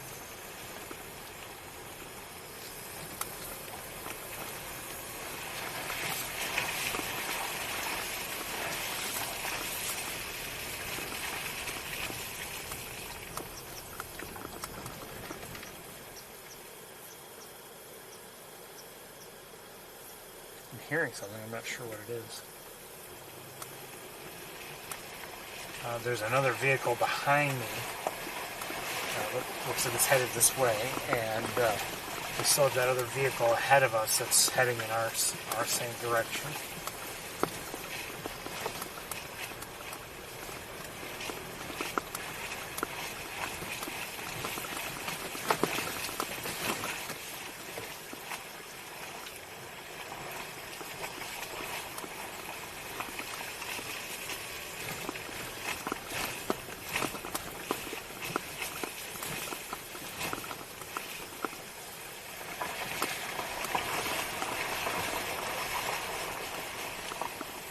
Looks like some more swallows on the utility lines.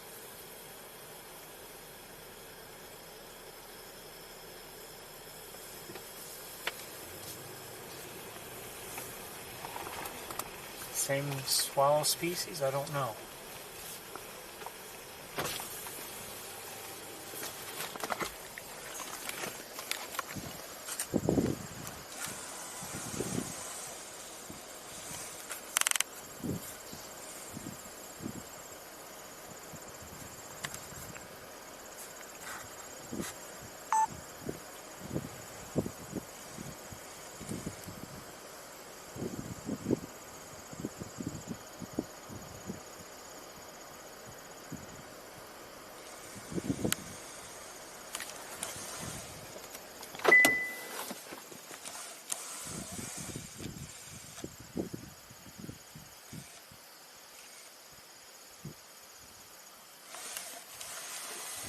hear a Canada goose.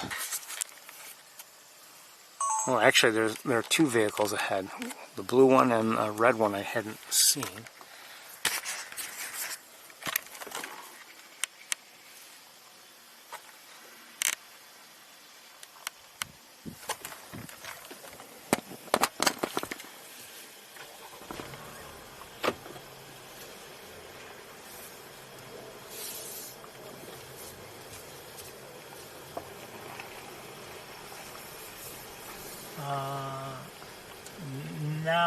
Well, I don't know if I'm seeing a tree swallow now. No, maybe not. I don't know. Maybe not.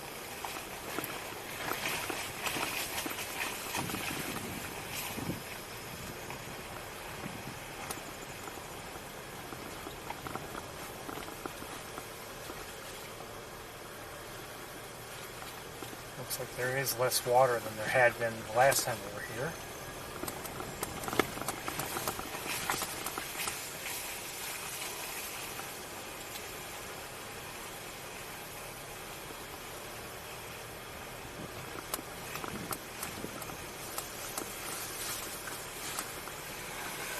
You know, you may recall last week when we went to East Road, I noted how the water had, there was a lot less ground covered by open water than there had been before.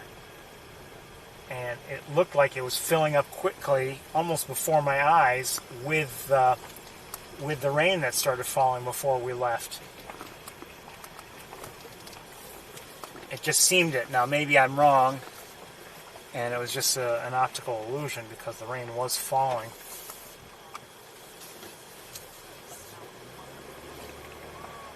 And maybe it was just the ground getting shiny from the rain.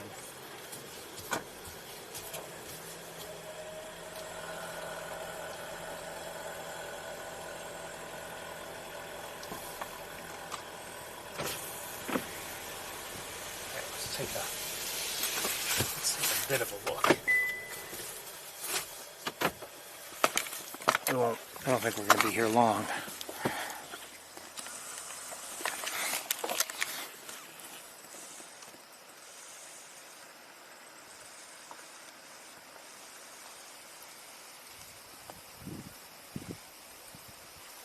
Here's some Canada geese, cormorants. More cormorants.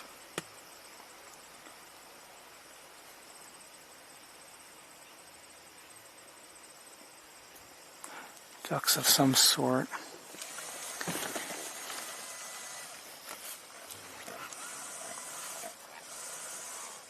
Here,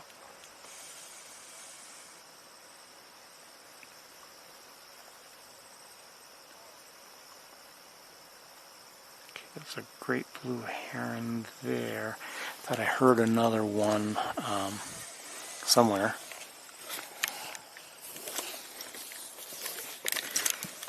Come on, wire. Cut it out.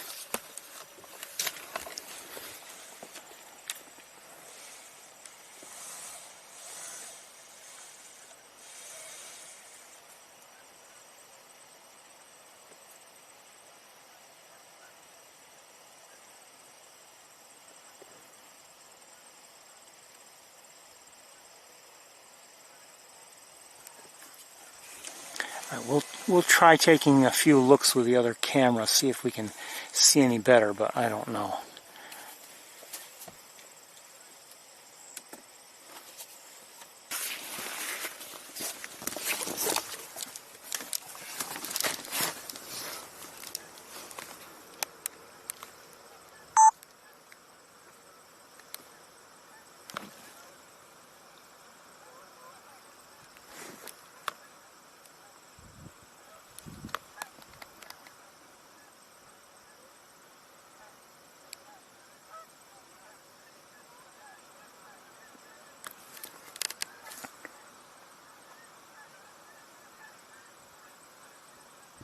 I think those are gallon wolves there.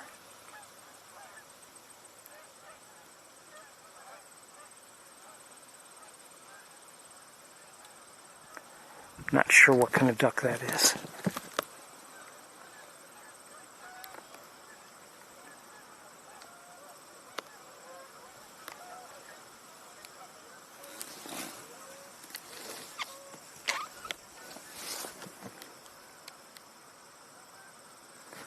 Now we're starting to see a little bit of heat shimmer at work.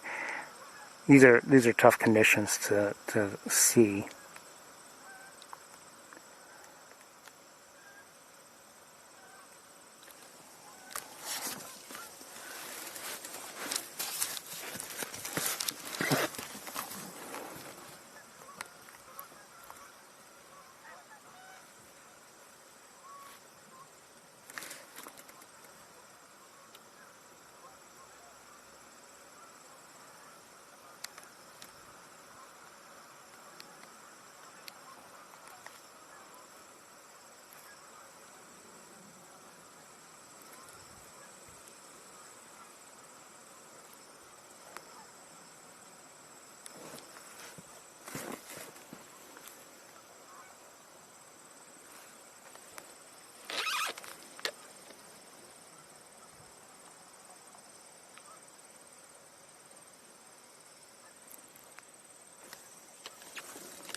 I think we're gonna start heading back. There's not much going on out of the ordinary here, if anything.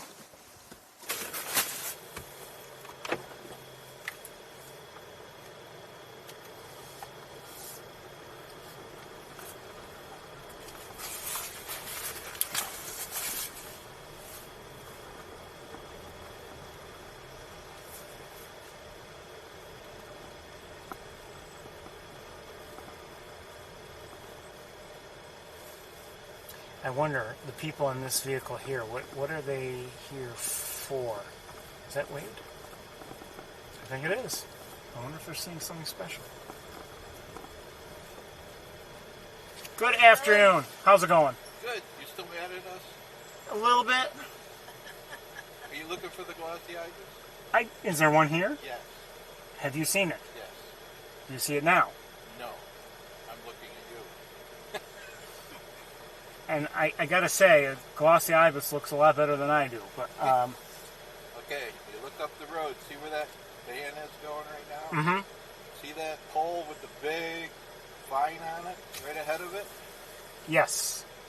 Pull past that about 10, 20 feet. Okay. Look out into the marsh, there's a pool out there with a bunch of Canada teal, shovelers. Okay. It's in there. Okay, great. Thank you. It's about 100 yards out. It's not going to look so great with this backlighting either, but I'll give it a try. I got a nice silhouette of it. Did you? Yeah, so Okay. I know, it's ideable. But it's definitely a glossy. Mm-hmm. It's been confirmed. Are you muck racing? I've never done it. Don't want to do it. We did it once. That was enough. Well, no, we enjoyed it, except they changed the rules. We were on Mark Miller's photographic Mm-hmm. team, and the first year we were on it, the team could break up. Oh. So, we're older. They were mostly all young. We couldn't keep up with them. They changed the rules. The group has to stay together. So we either stayed on the team and held the whole group up, or just bowed out. We bowed out. Because we couldn't keep up with them. You know what? I want to see the birds. I don't want to count them anyway. I really don't. I really don't. Well, thank you. You're welcome. Take care. You too. Good luck. You too.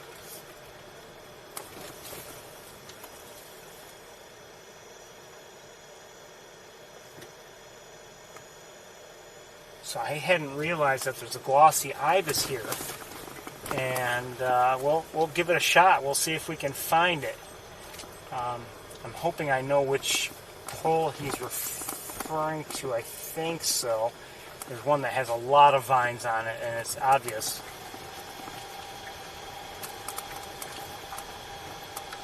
Now, as I mentioned, we may have an issue. In fact, we likely will with the backlighting. And the fact is, right now it's sunny, and we may not get a good look at it. And especially, if it's not very close. He said 100 yards out, I think.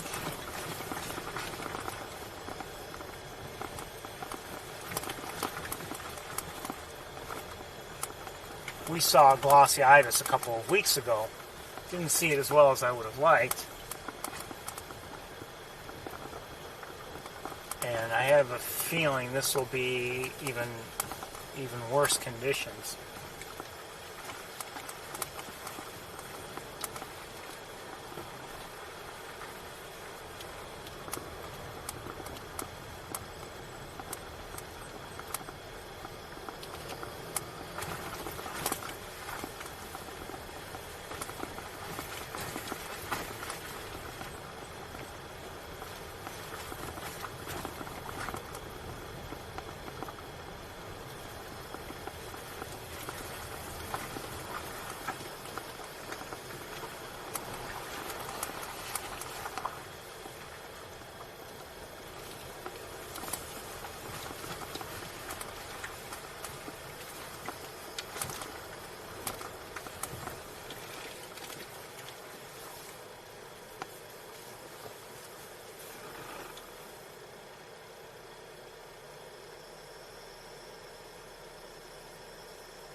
Well, I've seen the area he's referencing on my way through the first time, and I see Canada geese out there.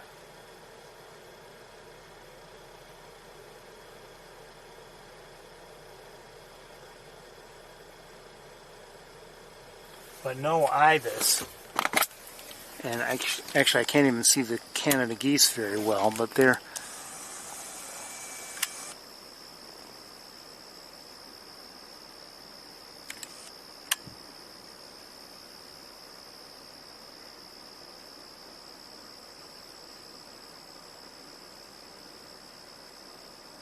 no ibis, as I said.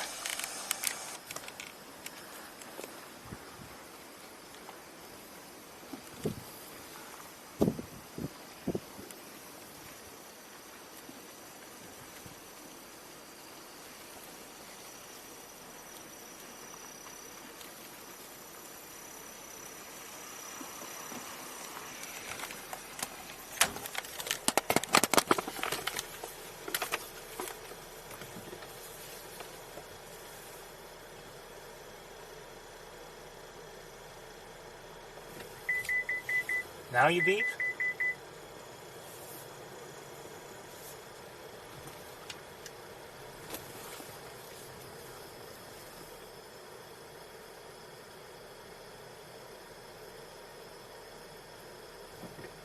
Well, no ibis. We're going to move on.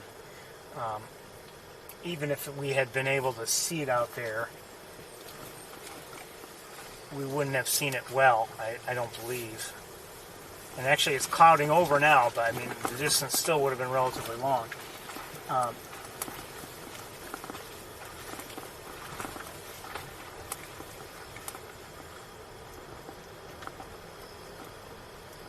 If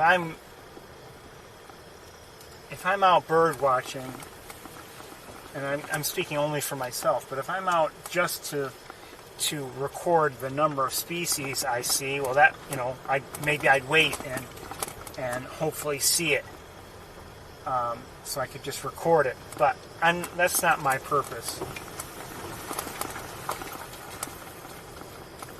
Not at all. I want to see things well, and I want you to see them well, and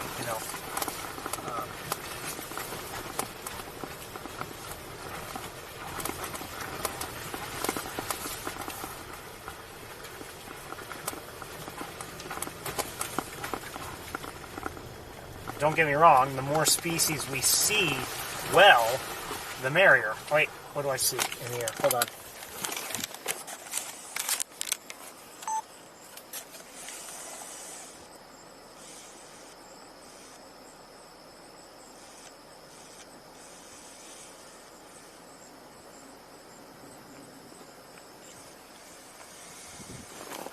Where'd it go? Sorry, I had to settle down on the window frame. I lost sight of it. That looked like a raptor to me. I could be wrong. Maybe a kestrel? I don't know.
You know, obviously during the race, there are a lot of people who want to record as many species as they can.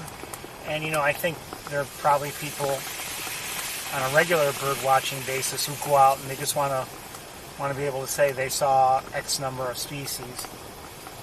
Or they're counting how many different species they've seen in a given year. And I know some people do that. Maybe it's kind of a game or a sport that they play. Not necessarily even against other people. Just, you know, to see how many, just a challenge that they impose upon themselves. And, you know, I'm not like that.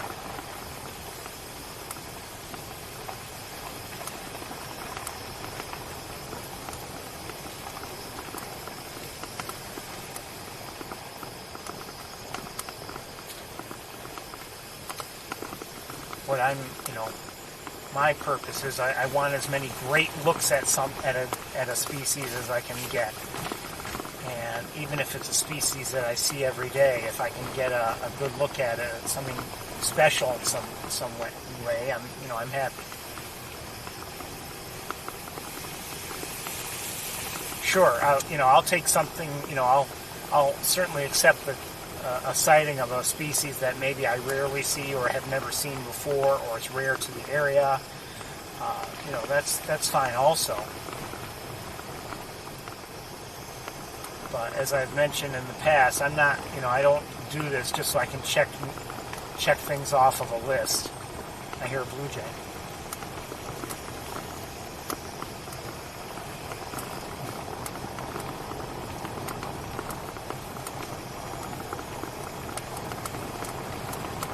If I were in the muck race, I might be glad. Oh, I just heard a blue jay. Great.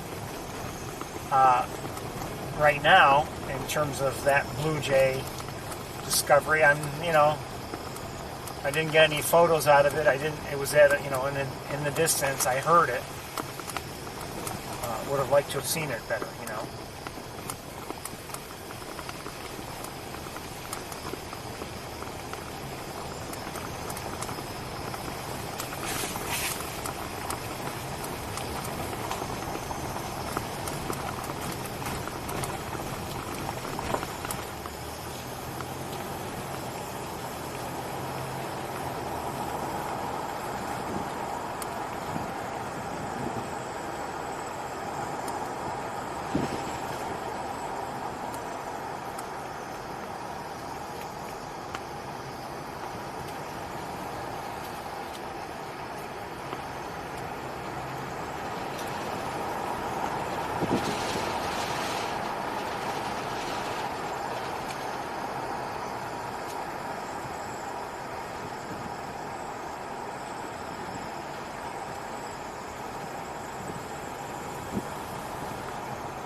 I want to emphasize that, I'm not criticizing what others do. I'm just saying it's not what I do. It's not for me. The people we were just talking to, I've seen some of their photos, and I just get the sense that, maybe if they're they're not this year, but if they're participating in a muck race, it's one thing. But I've seen their photos, and they take good quality photos, and my sense is that that's what they're out and about for. They're, to genuinely enjoy the birds, to see them, maybe take some great photos.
Drops on the windshield again.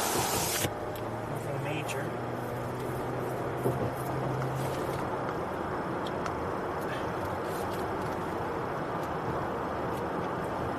If it makes you feel any better, I don't have issues with the mosquitoes just when birding. I was doing some lawn work the other night, and I don't know how they found me.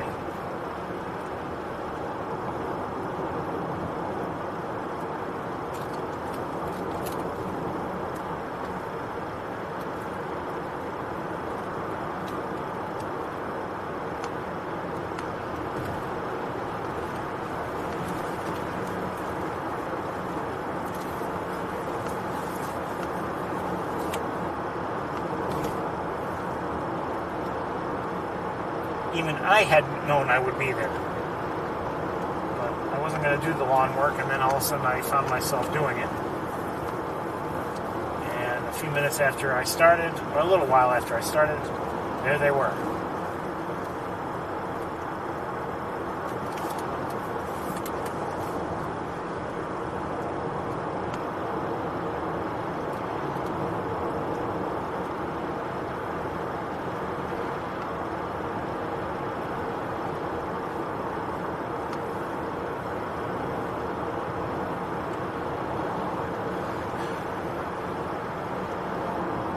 64 degrees.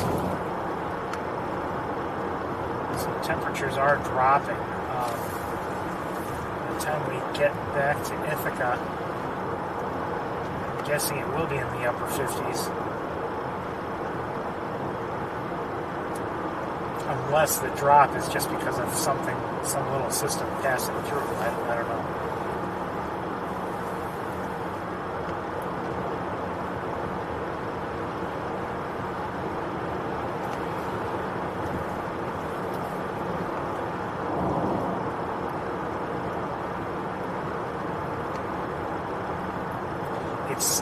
It is weather like this, though, and I haven't really felt it yet, but it's weather like this, a little bit cooler, and you look at the calendar, and, you know, okay, it's September, and somehow you think, oh,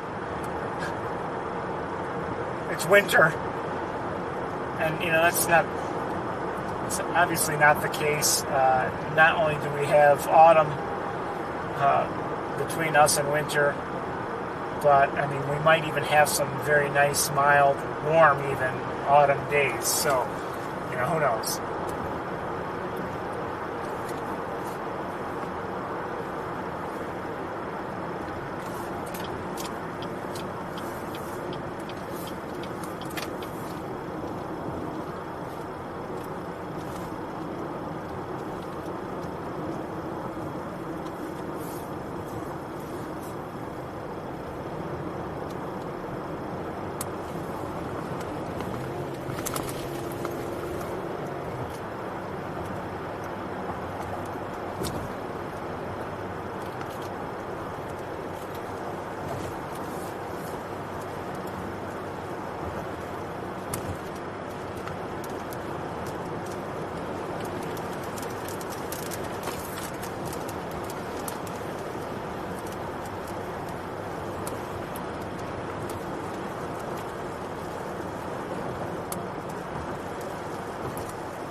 My guess, and it could be wrong, and maybe they were all there earlier and have left, I don't know, but I wouldn't be surprised if we see significant numbers of people at, you know, on East Road.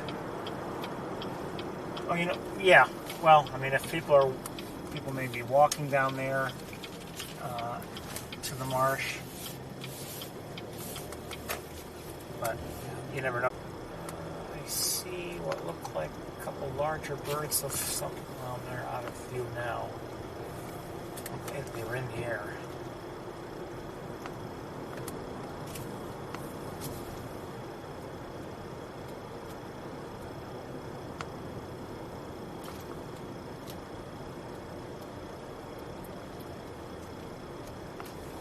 Is that something in the tree? Yeah, that is, I think. Red-tailed hawk.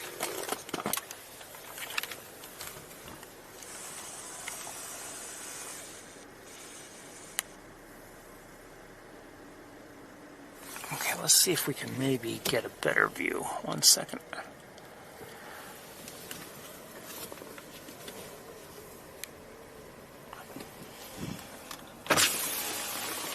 Uh-oh. Oh, come on, wire. Yep, took off. Thanks, wire. Thanks. Sorry.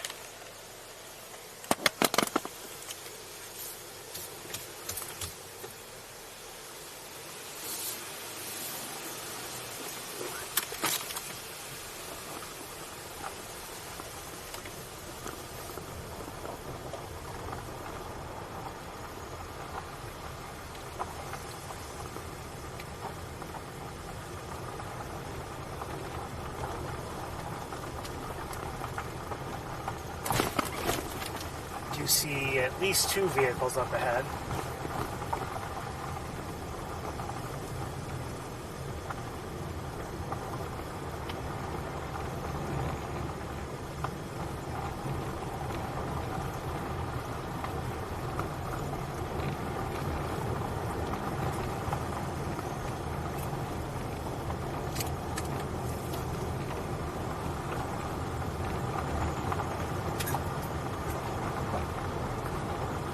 I think this is likely to be our last stop up here.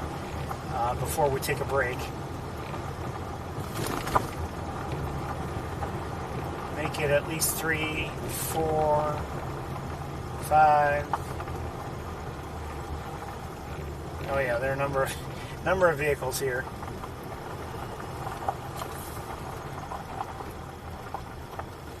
And I think I see some people down there.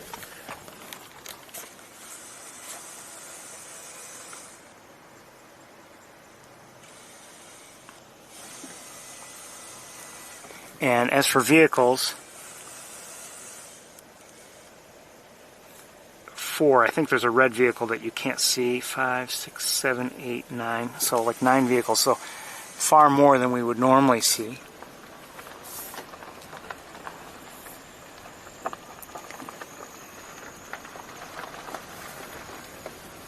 Oh, actually even more than that. 1, 2, 3, 4, 5. So a whole bunch here in the official parking area, and at least 3 or 4 more by the looks of things that way. So I don't know how many cars there are. But let's give things a quick look ourselves, and then I think we'll take a break.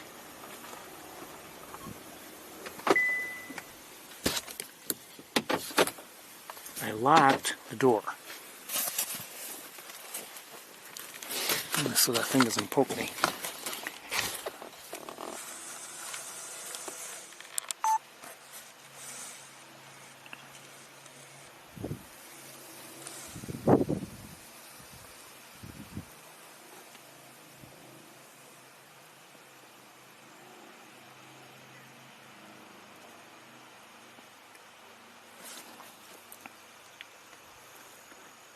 There might be a little bit more water than there was last week,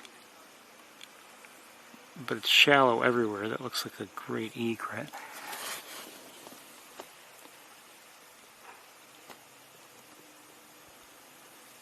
More great egrets there.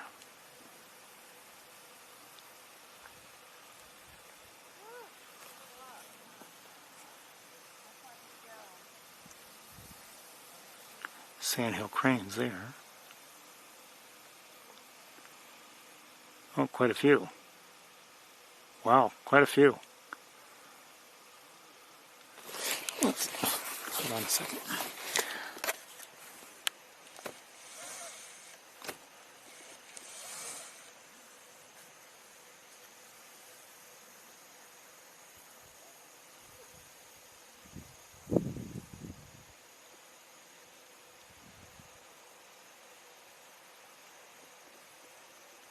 I am not counting, but I'm trying to give you a look at how many are there.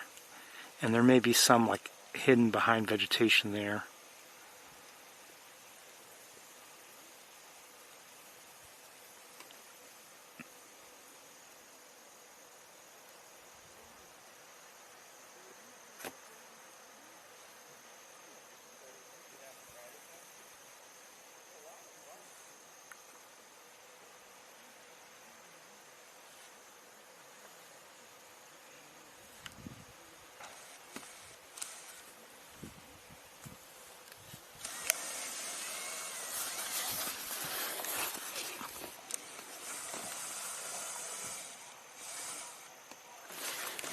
I hear cranes.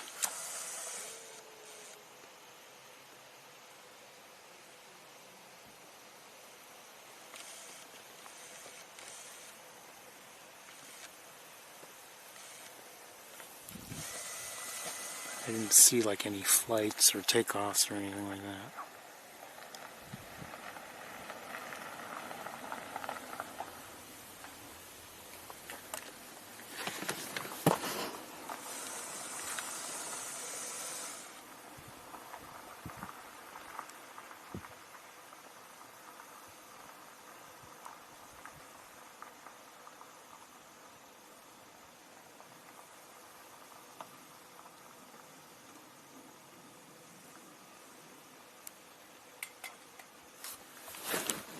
I haven't seen any great blue herons yet.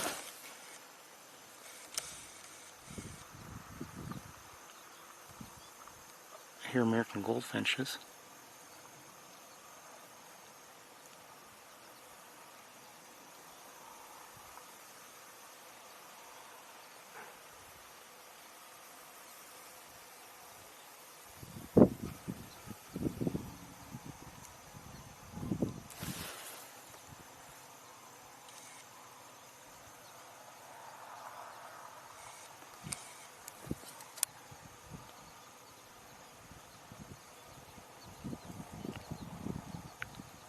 Looks like they're on alert.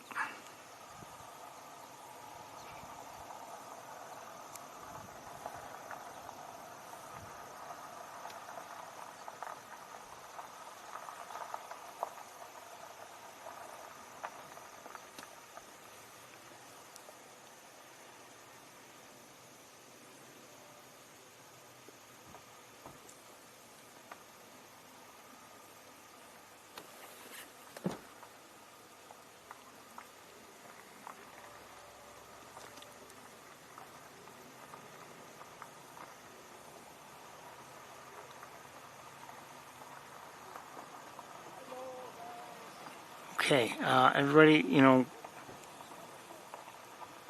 I don't see any great need to try to switch cameras and determine anything. There may be shorebirds there that we can't identify. Yeah, over there. We'll take a, let's see if we can maybe identify some of them, but I am doubtful.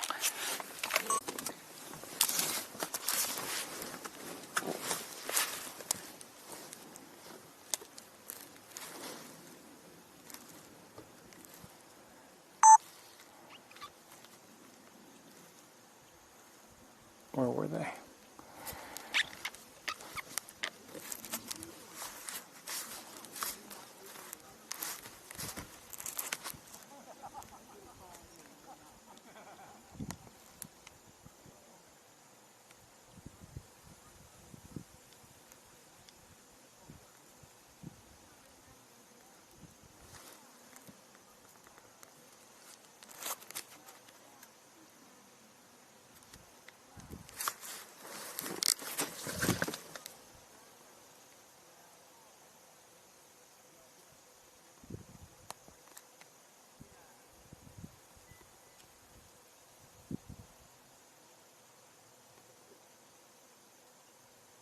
Really not sure what those are. They don't, I don't know.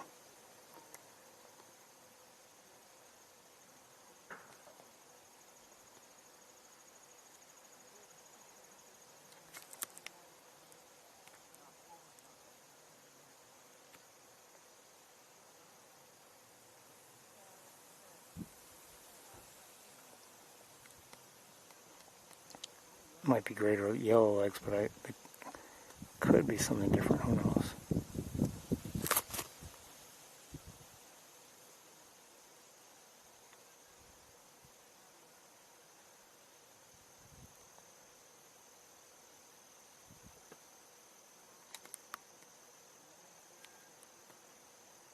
Looks like something different there.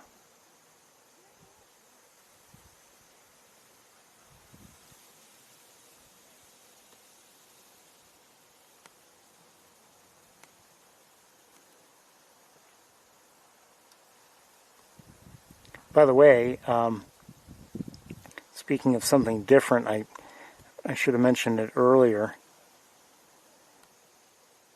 and I kind of indicated as much on MeWe, but last week when we were at Sapsucker Woods, you know, you may recall that I saw something in the air and I tried to get a better look at it because I thought they might have been common nighthawks, and they were. R.C. Netherlands concluded that they were, and I did too by looking at what little footage I had recorded. And it looks like it might be a pied-billed, yeah, that's a pied-billed grebe way in the distance.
Okay, everybody.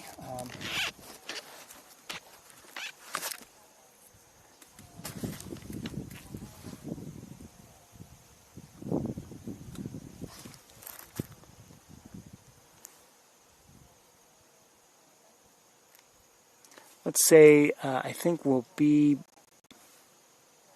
back in Ithaca around maybe around 10 after 6, maybe a little earlier.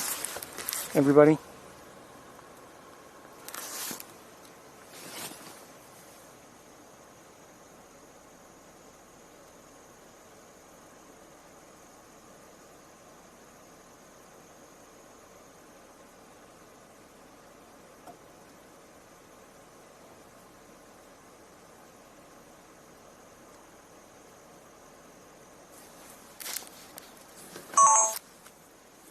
Just see if you got the message.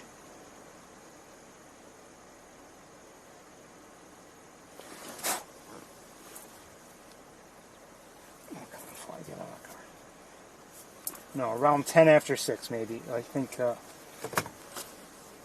the time I get back, and I got to get packed up here, so about 10 after 6. All right, everybody, I'll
Hello everybody, welcome to the Cornell campus. I actually made very good time getting here, surprisingly so, and but that's okay. Anyway, we are here. It is 63 degrees. I had seen it as low as like 58 or 59 on my way here from Montezuma, but it's here on the campus. It's back up to 63 according to my thermometer. And we are here looking for red-tailed hawks. Just a few drops of rain here and there on my way here. And right now on the campus, it looks like it's mostly sunny or partly cloudy, whatever. And we're here looking for red-tailed hawks. Are we going to find anybody? I don't know.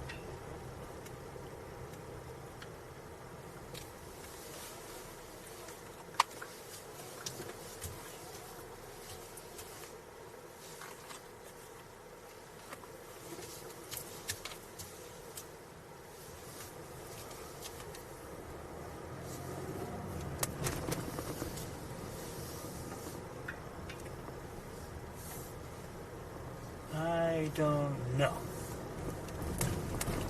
We were lucky last week. We found both Big Red and Arthur.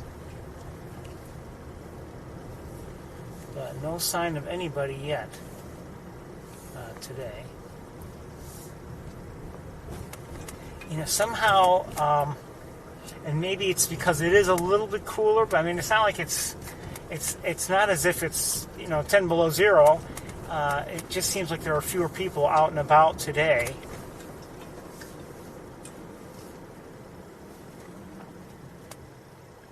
And it's definitely too early for, for any sort of like, academic break, like, fall break or anything like that.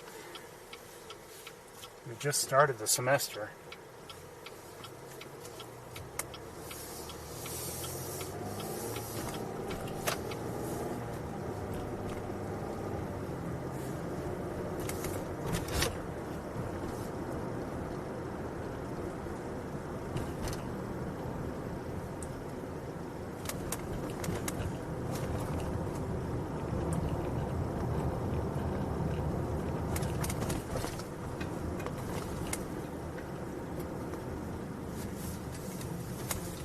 Even this intersection is not too bad today.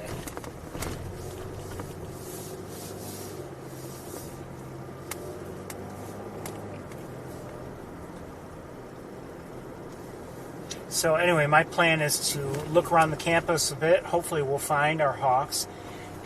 But eventually we'll make our way to Sapsucker Woods. Take a look around there.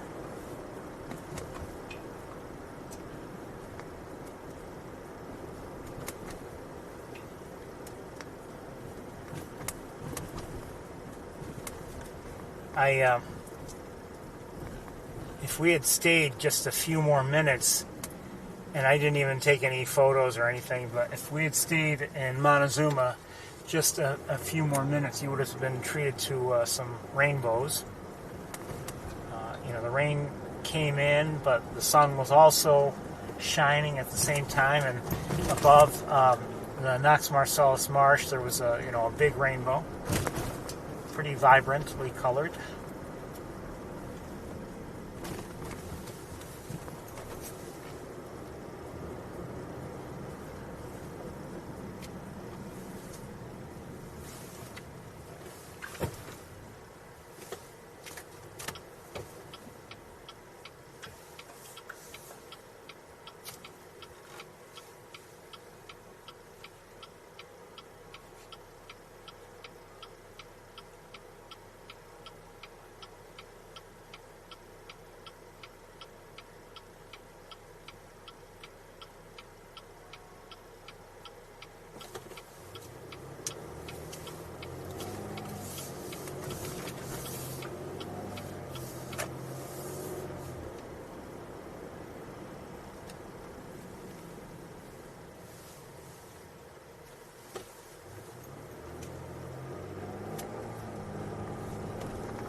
This will be different.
Go. Green light, go.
That was Tones of Home by Blind Melon, the same people who gave us the song No Rain quite a few years ago. And I don't know how I discovered that song, but for a while, every time I would hear it, it would be stuck in my head for the next, day and a half, 2 days. But I think I'm over that now. Anyway, no sign yet of our hawks.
expecting to see anybody in here, but I thought I'd look anyway.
So far, all I've seen or heard is a mourning dove,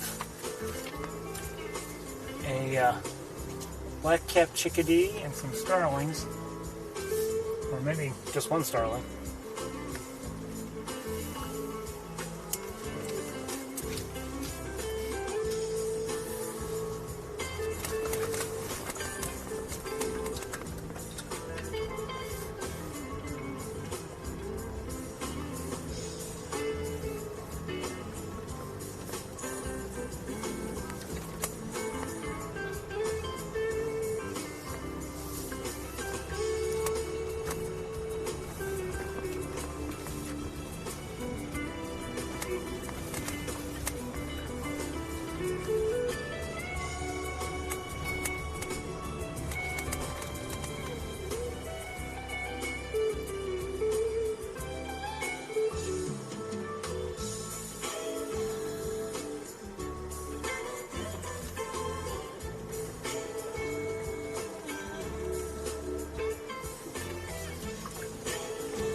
out shortly.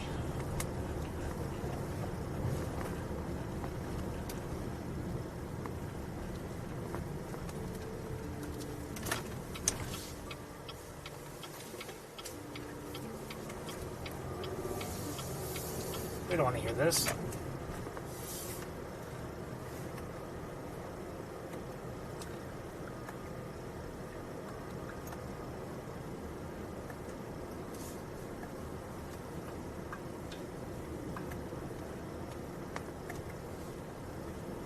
You know, why not?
Peter Gabriel with that voice again from the album So. My favorite song off of that album is actually Red Rain, but anyway.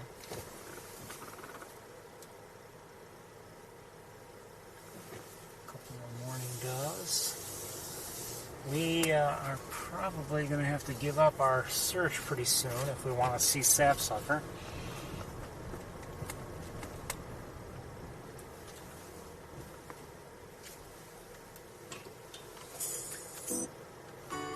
Oops.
apologize, but we're heading to Sapsucker now, and just couldn't find our hawks.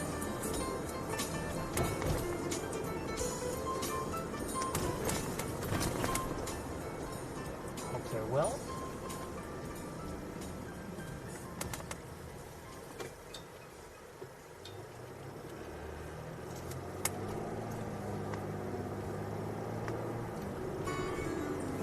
No, we don't want to get this.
So we're obviously on our way to Sapsucker Woods.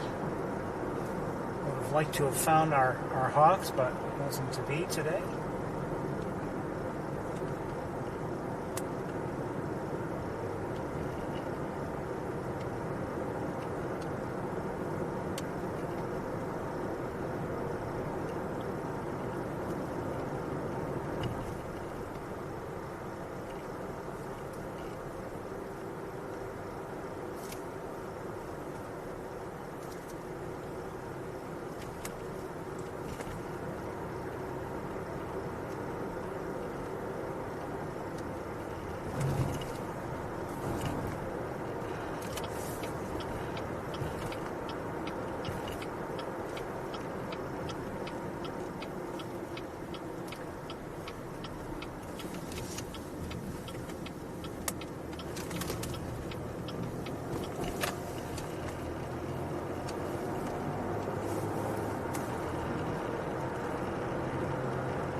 See there, crow.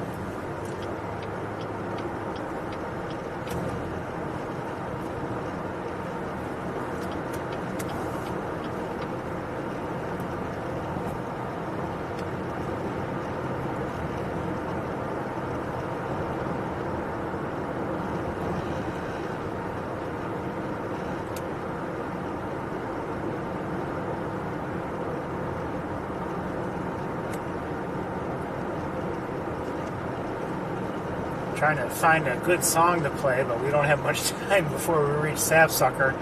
So, you know what? We'll play this one. Oops.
Welcome to Sapsucker Woods, everybody.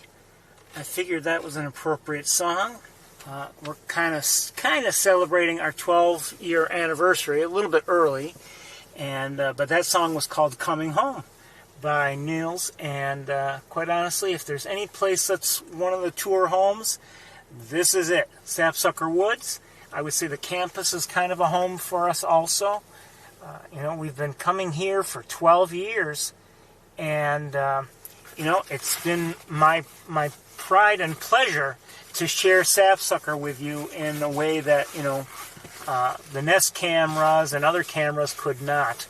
And it's always been a joy to do it, and we've seen some great things here. So I need a couple minutes just to get ready so we can take a walk. It's 59 degrees, so it's a little bit less than warm, and we'll see what happens. I don't know. May have issues, may not. I've got to check on things 1 second.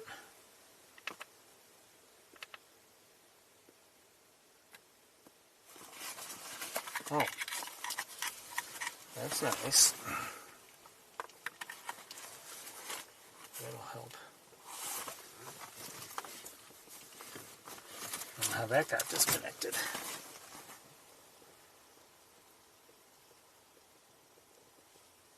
But we need that.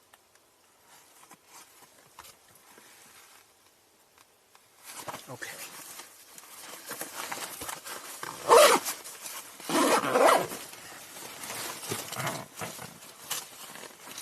We don't have a lot of time.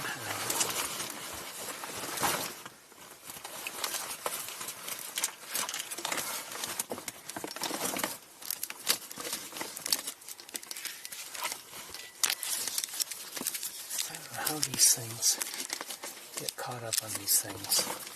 Anyway, I'll be right with you.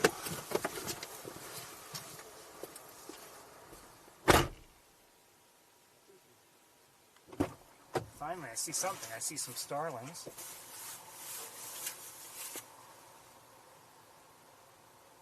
No, wait, I take it back. Mourning doves. Okay, mourning doves, that looks a thing.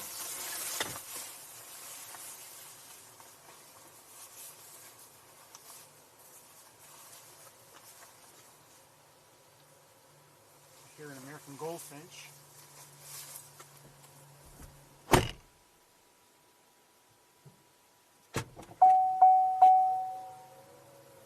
see a blue jay. I had seen no birds on our way in. So I'm glad to be seeing something now, finally.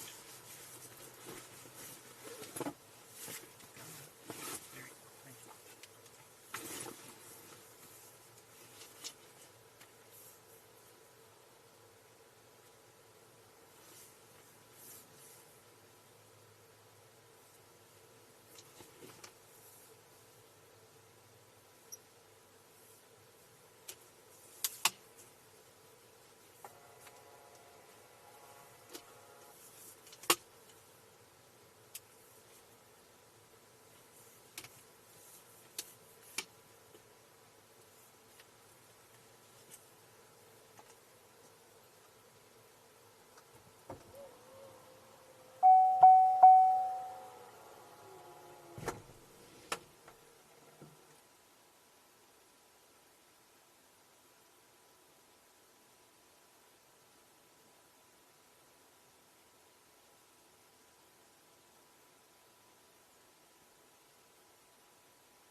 There's a catbird calling.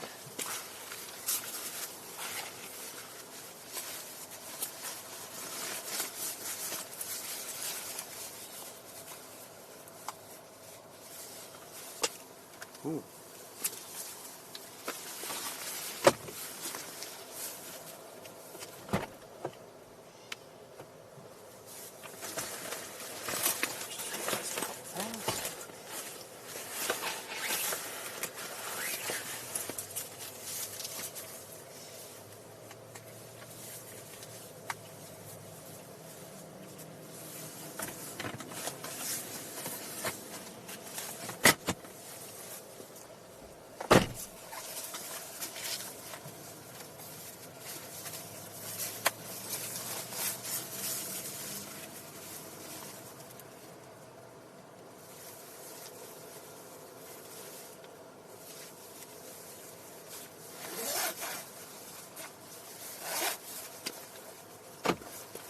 tell you this, 12 years ago I never imagined I'd be doing this sort of thing.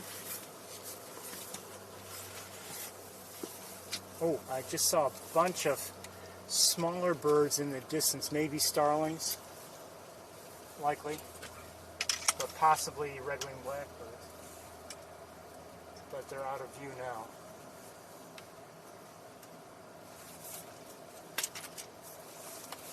And we're just about ready to go.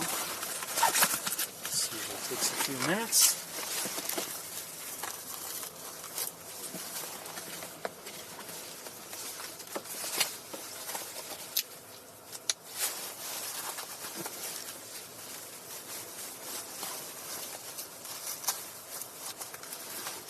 I hear that catbird again. Maybe a different catbird. Yeah, I think I hear two of them now.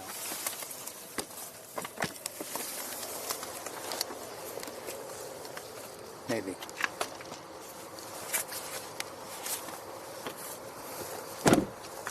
Okay, and I think I have everything.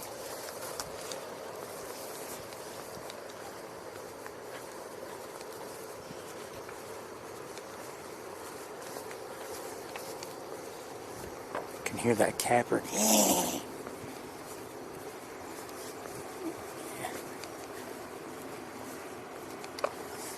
You can see the ground is a little wet, so it must have rained not too long ago.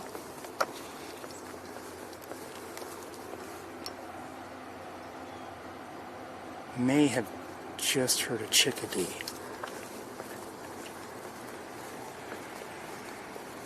Oh, a number of birds just flew in. I suspect that they're red-winged blackbirds, but I don't know. They flew in over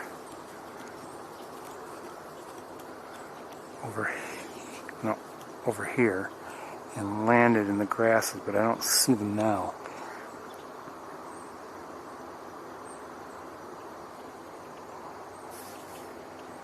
I think I hear red-winged blackbirds, and I'm pretty sure I'm hearing a chickadee.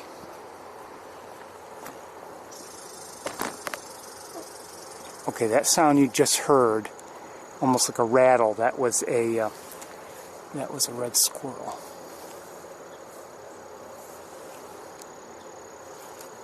And I might be hearing a song sparrow chip note. Maybe not.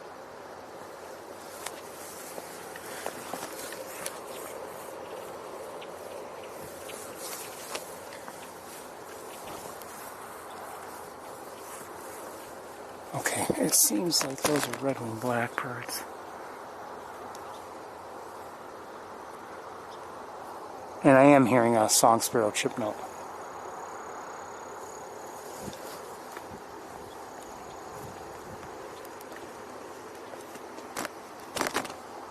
Alright, we're gonna, let me just make adjustments.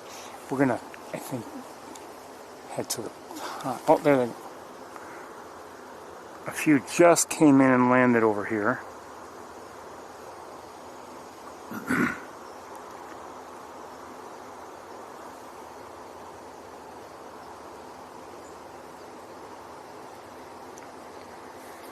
And while I'm not certain that they're red-winged blackbirds, they're not behaving, for instance, like starlings. I hear an American goldfinch. All right, let's, oh, here we go. I don't know where they're going into those grasses and completely disappearing. All right, we're gonna head towards the pond. More of them are coming in.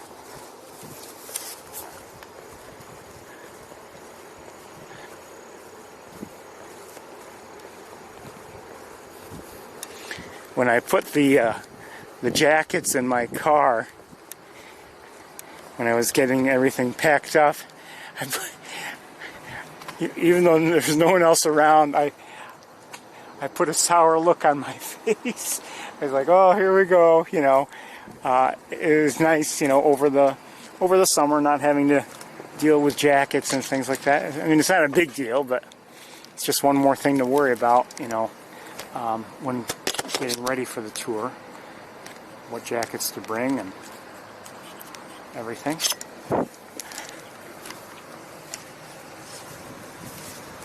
Whoa, whoa, what was that?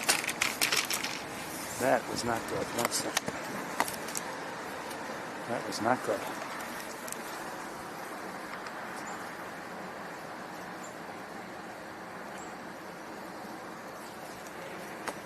Okay.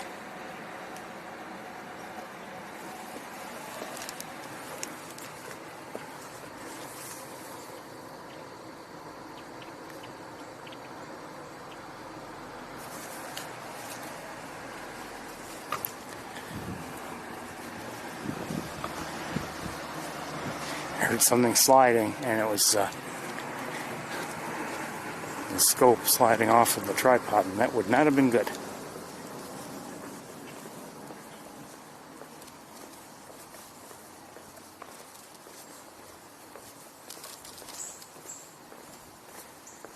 I feel like I was here yesterday. I really do. In a way, I was here earlier in the week, but not really. Okay, we just heard a mourning dove, and I saw a chipmunk in there. I don't want to spend too much time. Oh, I just heard a belted kingfisher, and either a downy or a hairy woodpecker. I think I see some Canada geese.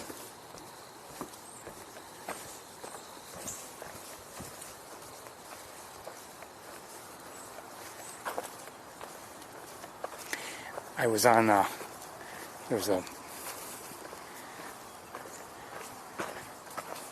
online meeting I was, oh, hold on. I attended, and, there's here a chickadee, Canada goose, and I see two on the former great blue heron nest tree. Did I just hear a crow?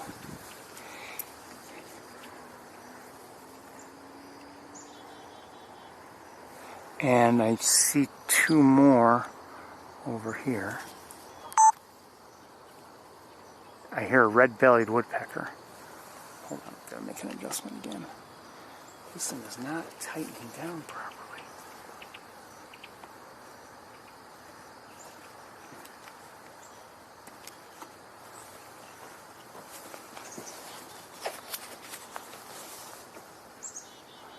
Chickadees.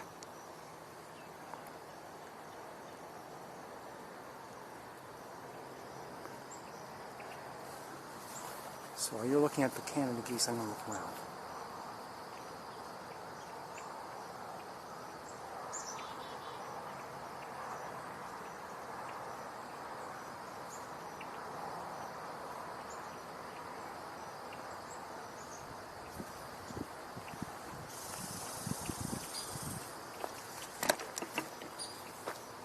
Okay, you're hearing I'm guessing it's a downy, but I don't know. Downy woodpecker.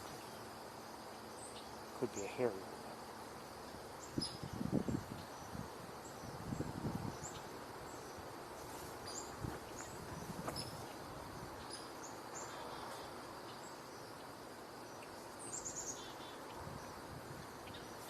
Hearing.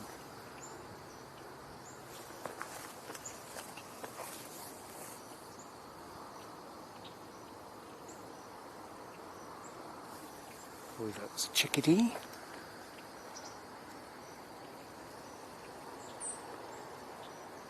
Did I just hear a white-throated sparrow? Maybe.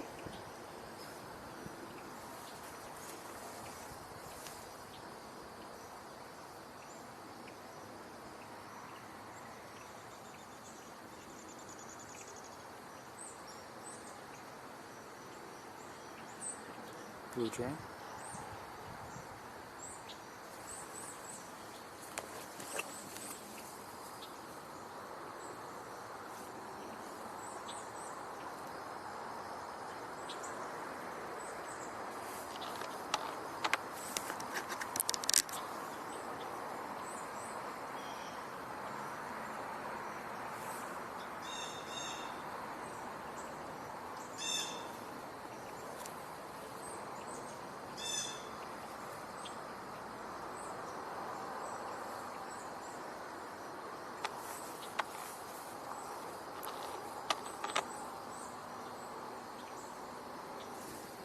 So those are red-winged blackbirds, I believe.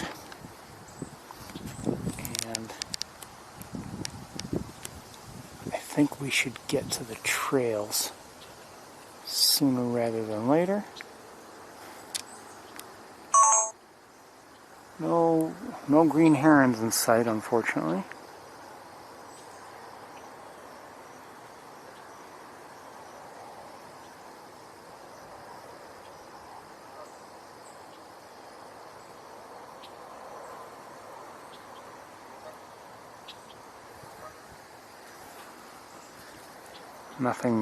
Nothing nearby here.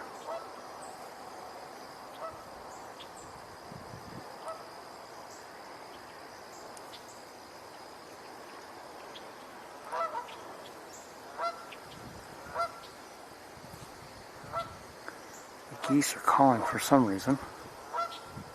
I wonder if they're leaving.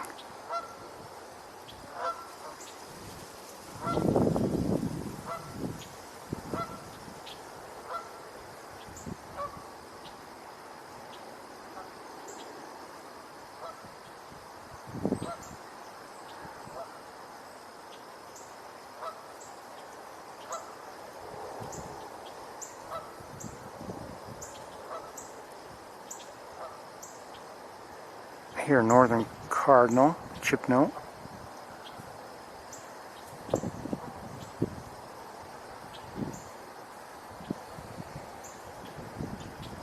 Okay, the geese are going to be out of view. All right, let's get to the trails.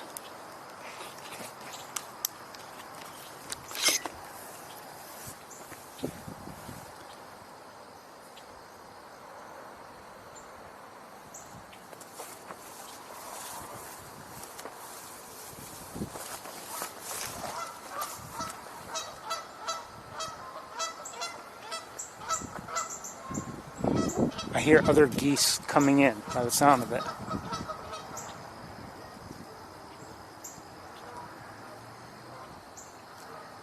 Thought I heard some in the air from our left, but let's get going here.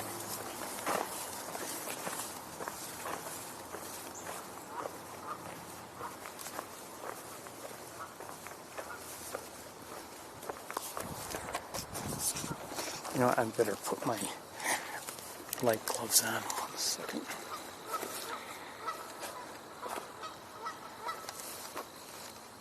Gotta sit down.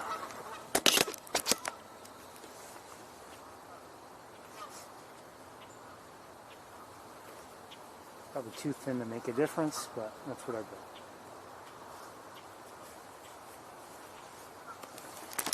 Okay.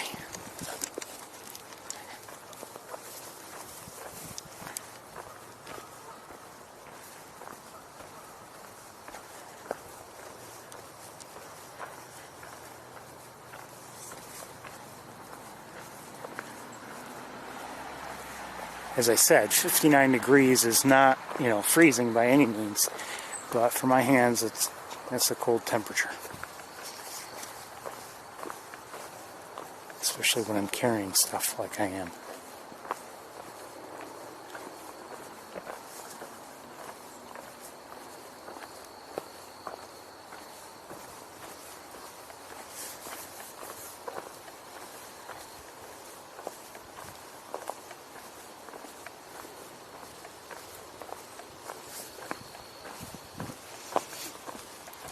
We may find that today's visit is a quiet one. It's colder, it's getting late, had rained earlier at one point or another. It's that time of year where, it's not like there are a lot of birds singing.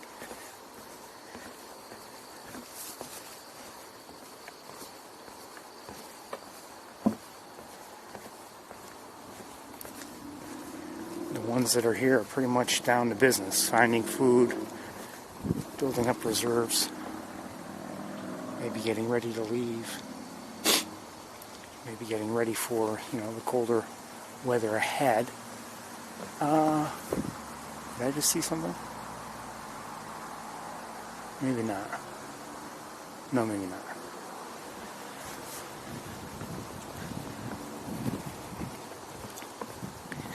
again, you know, as I said earlier, and sometimes you feel cooler temperatures, and you think that winter is coming, you know, within a day. And, you know, I know better than that. It's, I mean, even if we have a cool fall, I mean, it's not like it's going to be snowing tomorrow.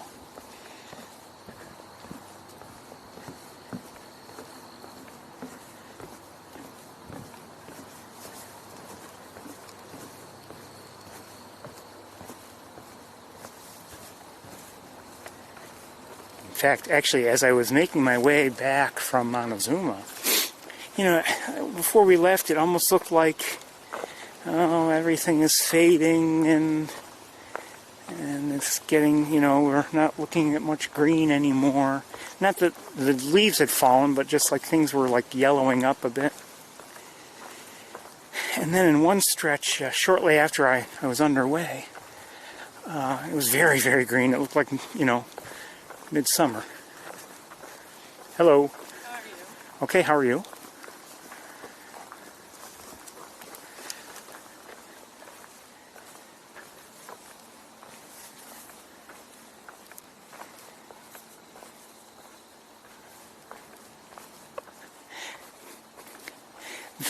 By the way, earlier when we were at on Van Dyne Spoor Road, when we talked to those people, you may recall one of them said, "Are you still upset with me or mad at me?" And the reason why I was upset with them is because of that time when I was on East Road, and this was back in, I believe, 2021, and it was late, and the mosquitoes were out in force, and he had come along hoping to see the wood stork, and I did point out the wood stork to him, so he got a quick glimpse. He never got out of his vehicle, and I later yelled at him for, you know, leaving me all alone to the mosquitoes. So that's what he was joking about.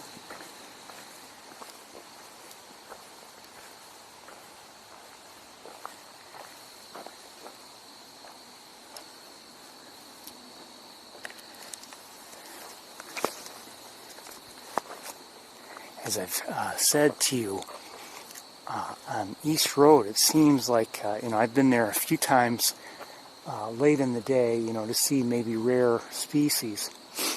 And everything could be fine. And then it's as if someone turns on a light switch and the mosquitoes are out and swarming. And it's just, it's really something. One minute you're fine, and then the next minute they're all over you.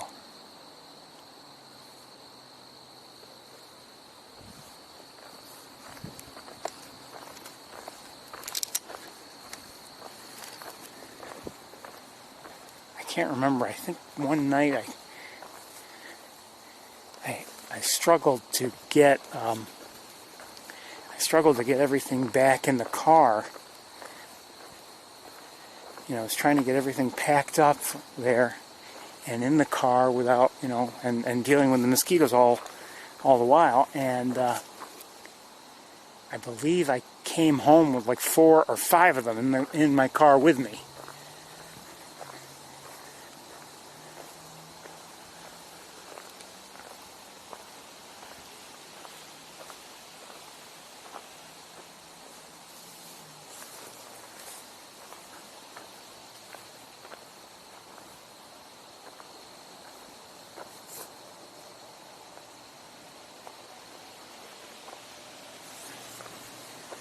And I remember, you know, that was a weeknight, and I hurried home to, you know, because I had work the next day.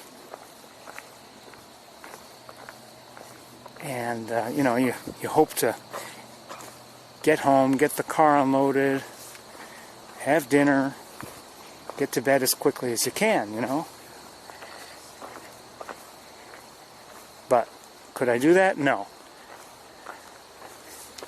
I had to kill the mosquitoes, chase after them. And normally I don't like to kill anything, but mosquitoes are maybe a different matter.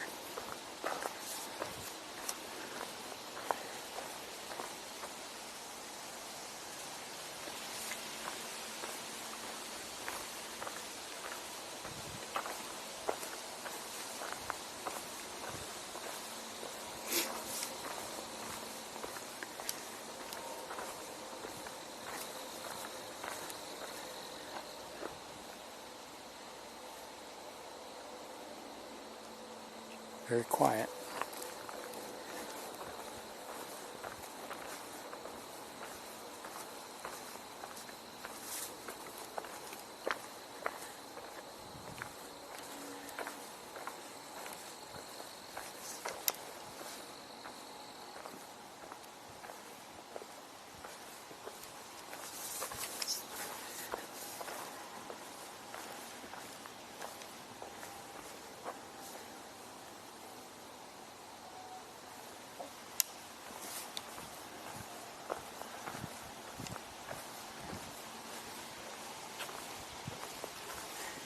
The mosquitoes find me now. There's not much room for them to bite me.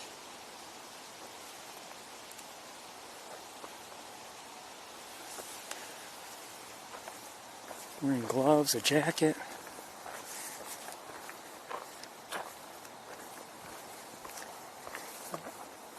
There have been many times when I've been here and, even though I wear long sleeves, I would later find that they managed to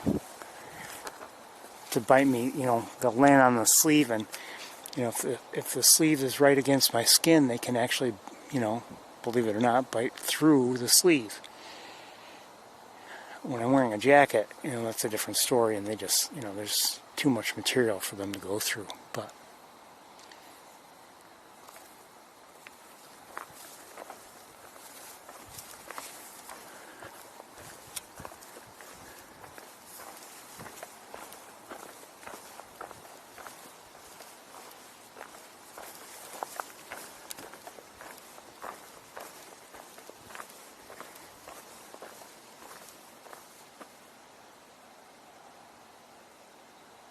I think I hear in the distance an eastern wood pewee.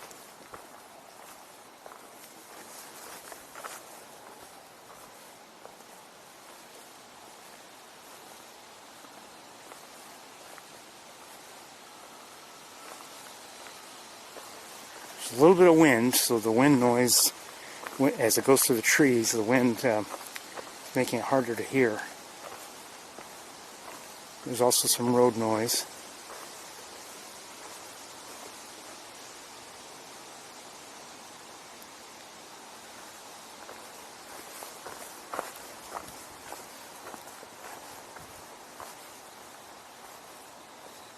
Yes, I'm pretty sure. I'm hearing an eastern wood pewee in the distance.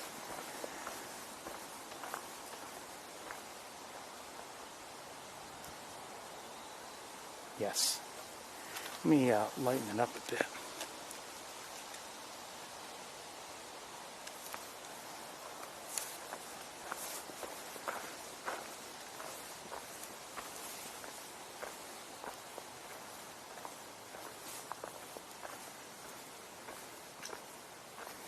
It is fairly dark here in the woods. I mean, I can see just fine, but I wouldn't want to read.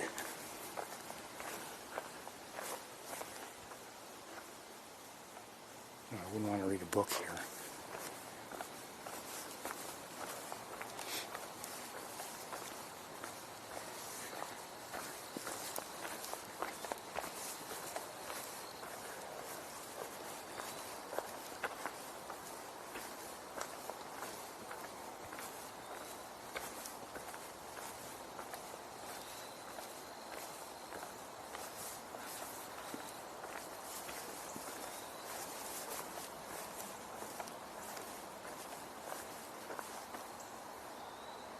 Might be hearing a chickadee, or no, it might be a cardinal I'm hearing.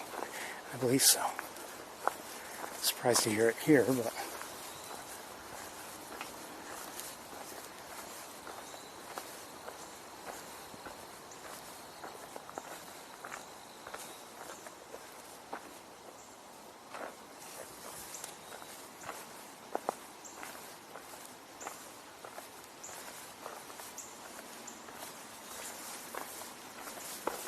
maybe just closer to the pond. That's probably it.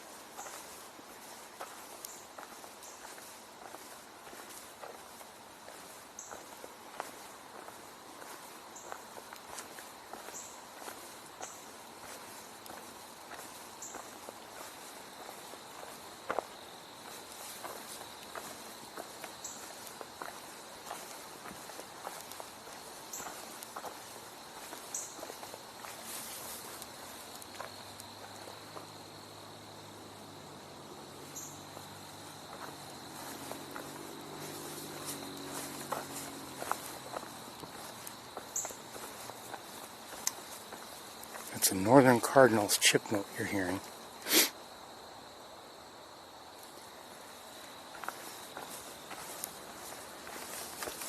As soon as I said it stopped.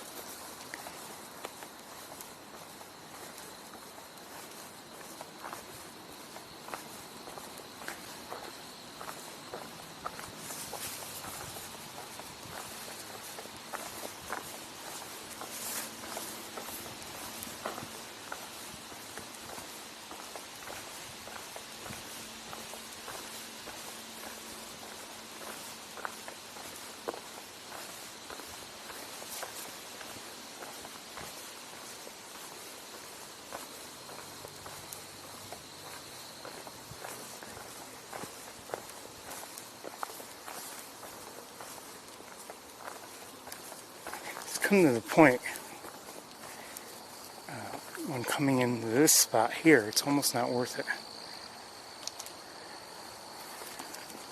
Between the vegetation being, you know, very tall and difficult, but they're really, it's not just that, we haven't seen much from here. And I'm not seeing anything right now, so we'll keep going. I think I'm hearing, not very close, but hearing a belted kingfisher. I've heard one already. Maybe the same one.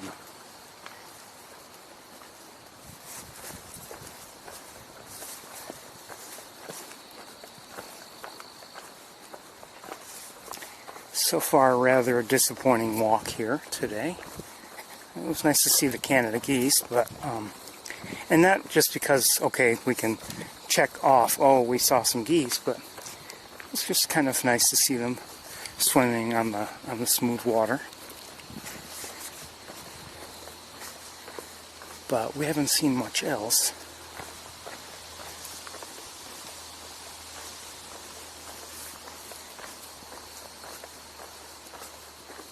I've enjoyed seeing the green herons over the last few weeks.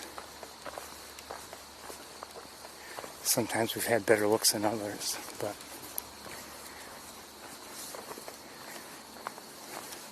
to me they're always a treat to watch.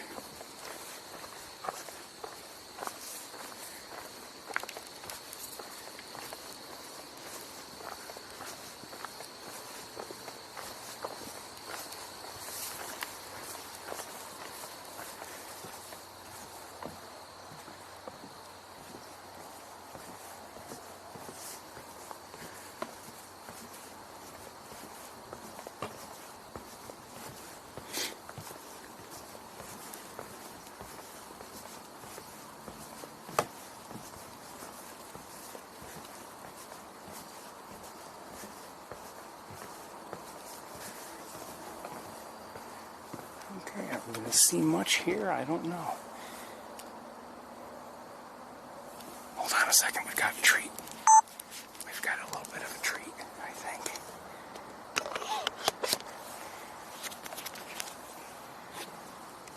bit of the tree. If I can get it.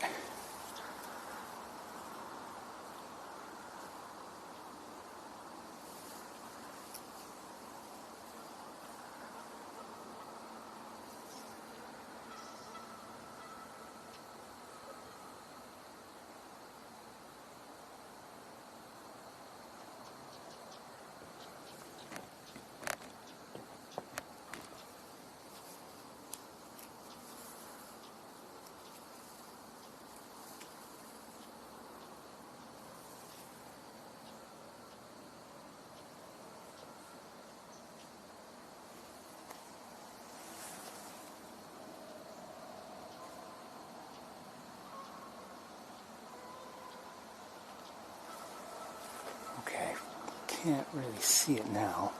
There's a raccoon, and I guess it's moved on. I can't see it. It's still nearby, of course. You know, can't fly away like a bird can, but oh, there it is. Hello.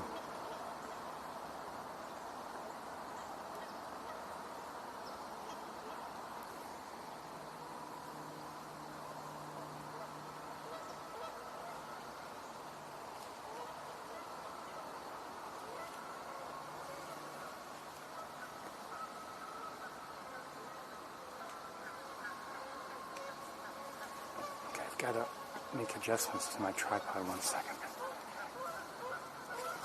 Oh, hold on. I think a green heron just flew through. Yes, just heard it and saw it. There it is. Well, of course, while I'm having problems with my tripod. One second.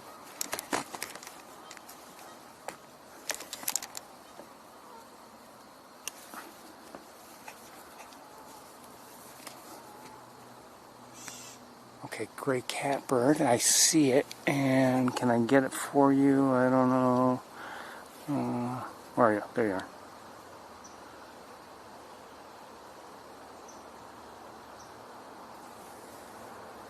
It's getting dark. The raccoon is still nearby.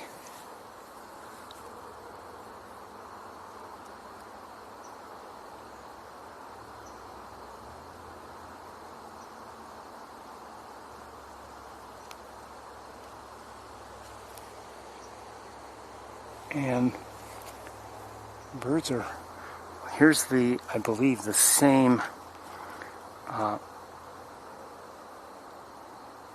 gray catbird. I did see a duck out there, by the way. Well, that's pretty.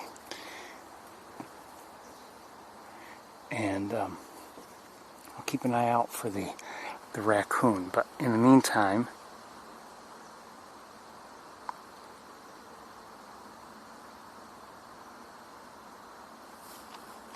better not to that.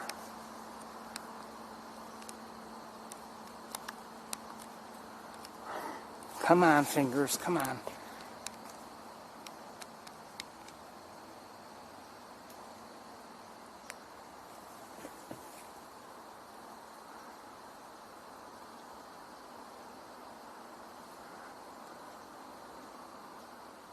It's getting dark, but those are wood ducks. So 2 wood ducks there. And let me look around with binoculars a bit. So we've seen and heard a green heron.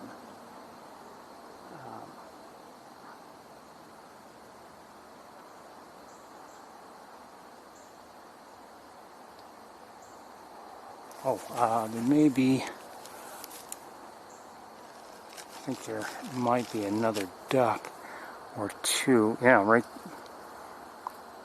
So more ducks than I had believed. There are at least 3 there. You can see one is up above.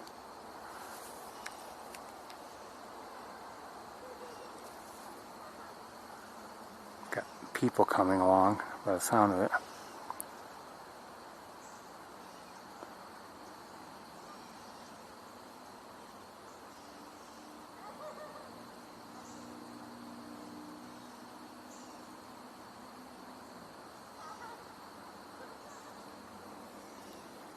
The raccoon is, I don't know where the raccoon is. I don't see it anywhere.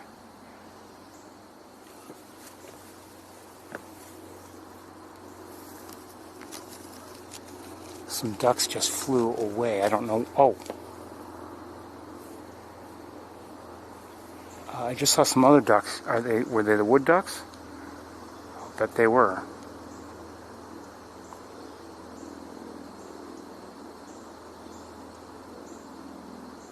But there looks like there are more wood ducks there.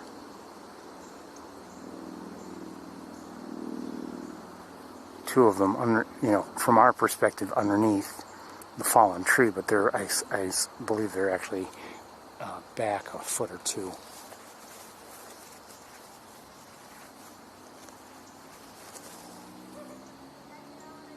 No sign of the raccoon. Let me look around with binoculars a bit.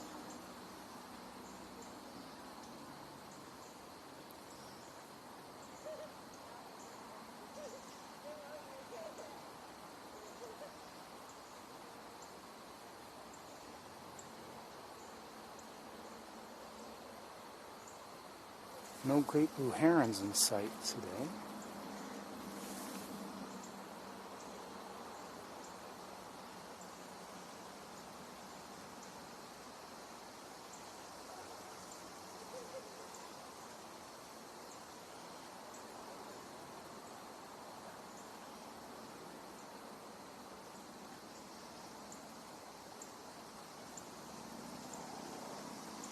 No osprey, no... Oh! Yes, great blue heron. I don't know where it was, but great blue heron in the air.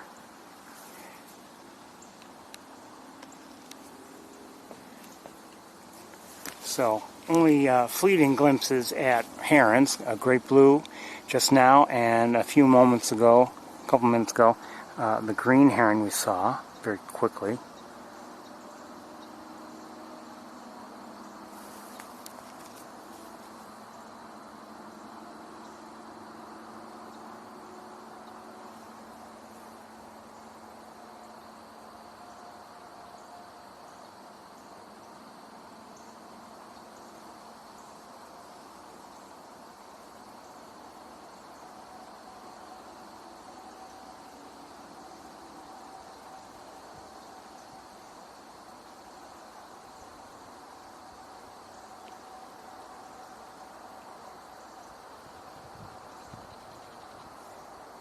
Hear the belted kingfisher again. Sounds like it's on the other side of a berm, or whatever you want to call it.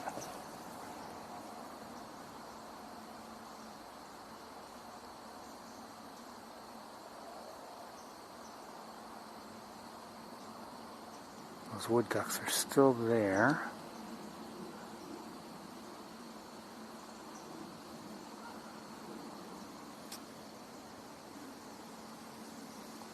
And still no sign any longer of the raccoon. Alright, we're gonna get going.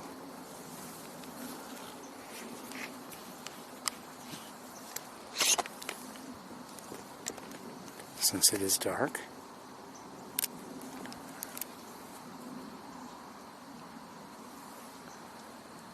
Wouldn't mind a better look at the raccoon.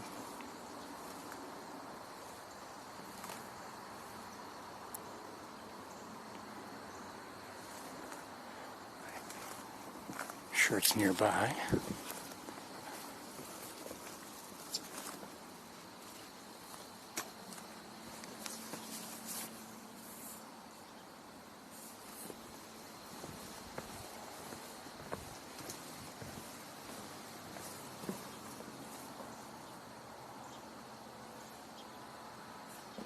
Not sure what I'm hearing.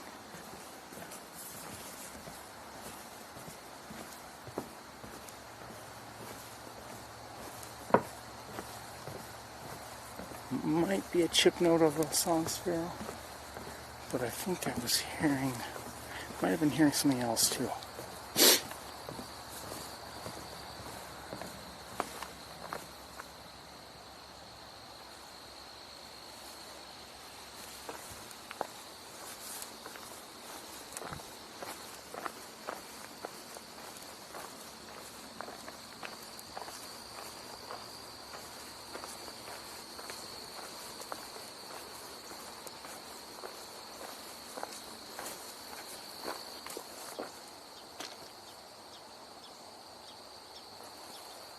Yeah, I think primarily song sparrow, but I'm occasionally hearing something else.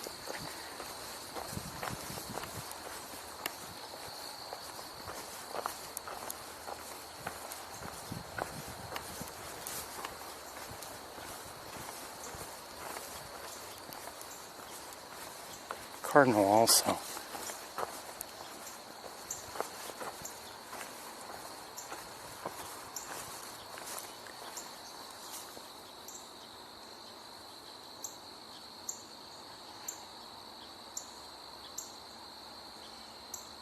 Gray catbird.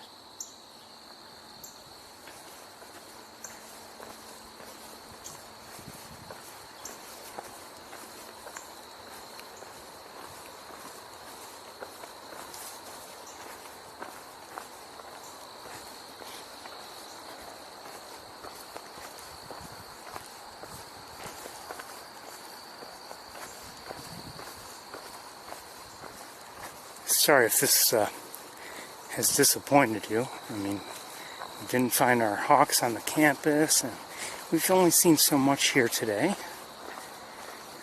Very little, actually, on a relative basis here at Sapsucker.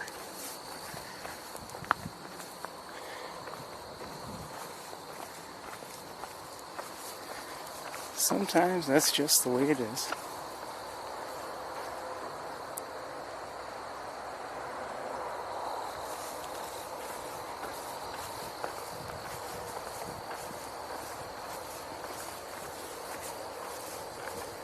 Sometimes I finish up a tour and I think, boy, there's a lot of video I want to process and post to YouTube so I can share it.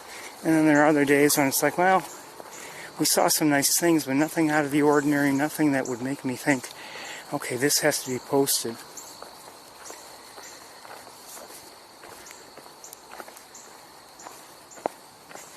And as I think of today, you know, we did see just some nice views and things like that, but nothing that I'm thinking really I want to put on YouTube right away.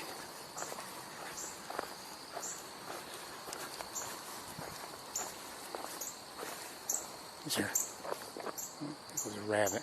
I believe they're cardinals we're hearing.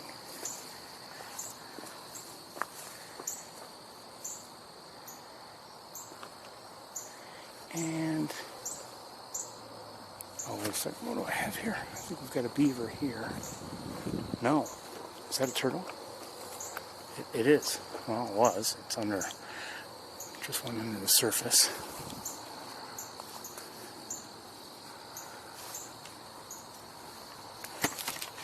Let's see what's going on with my tripod.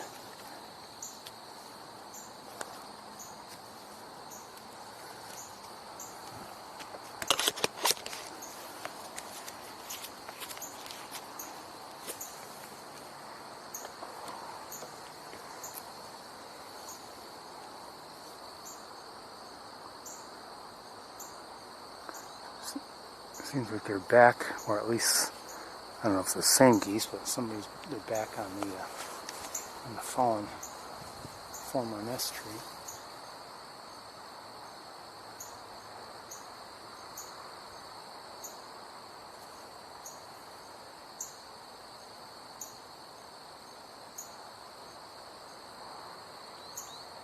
Now, what is that I'm hearing? I don't know if you heard it or not.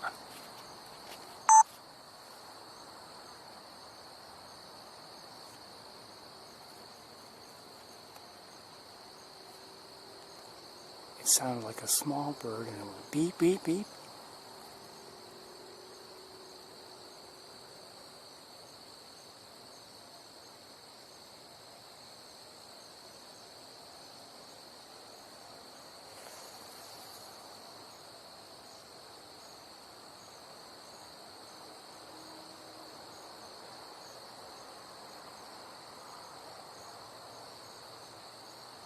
I think I just heard it again. Faintly.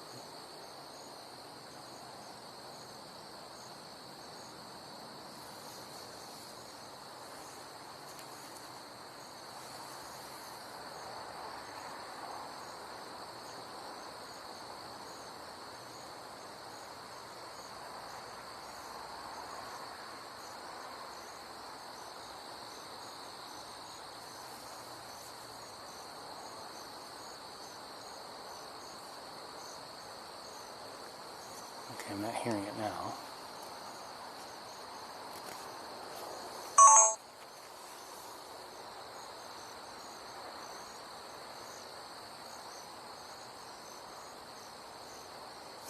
But there's really not much going on here. I'm not seeing anything anywhere.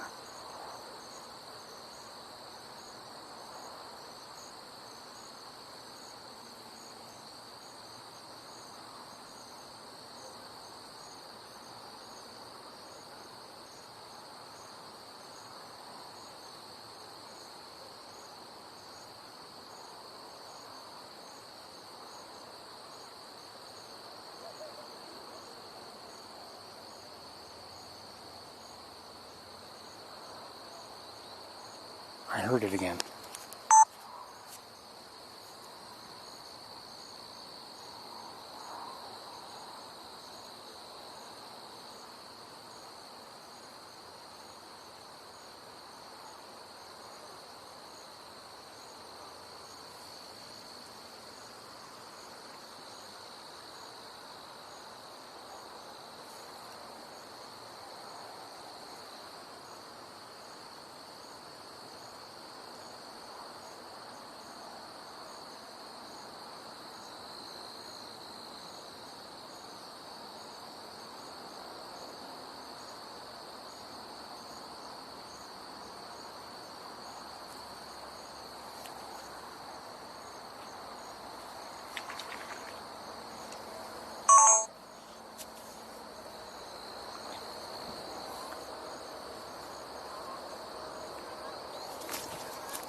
At least 3 or 4 came in just now. I only saw 2 of them with you, but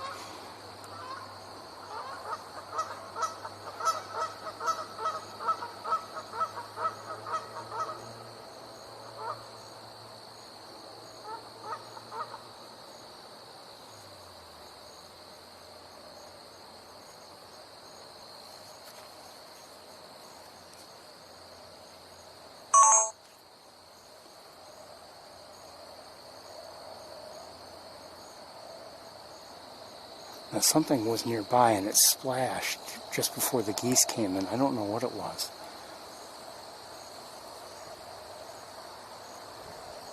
I couldn't see it because I've just got all this vegetation here in the way.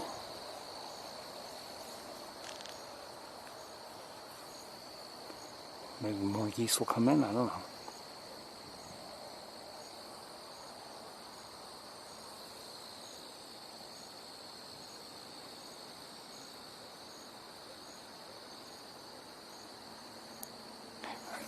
Let's continue walking, I guess.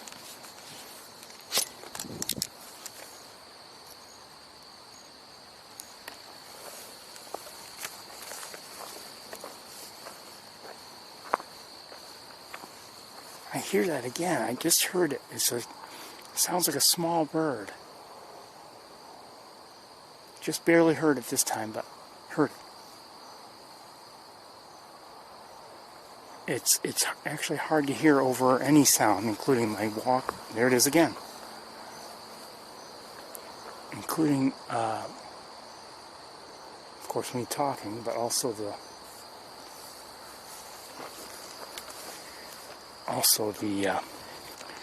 road noise.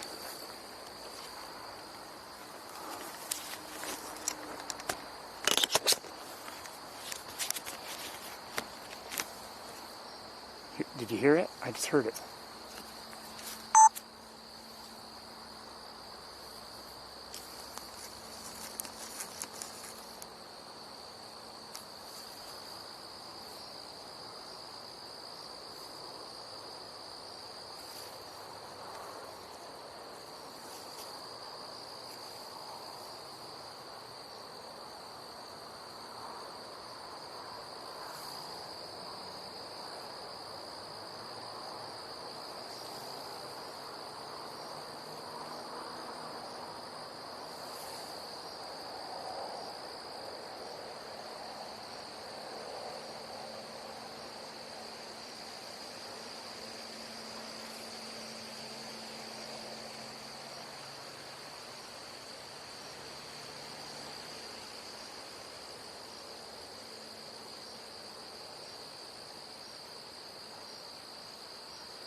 It's dark.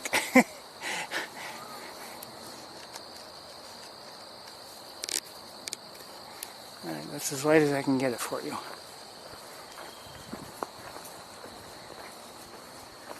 It's dark for my eyes too, but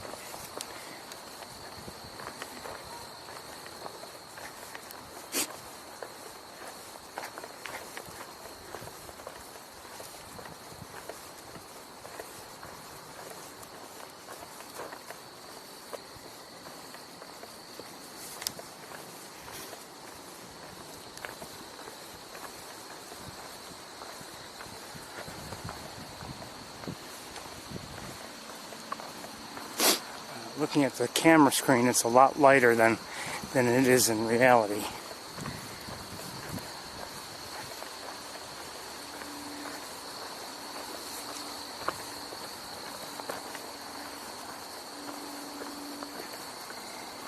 We'll skip the fuller wetlands, but we will go back to the water, I think. Just never know.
It is always a pleasure to come here.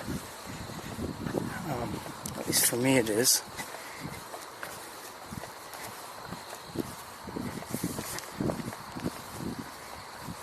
We don't always have, we don't have as much time usually as I would maybe like to take.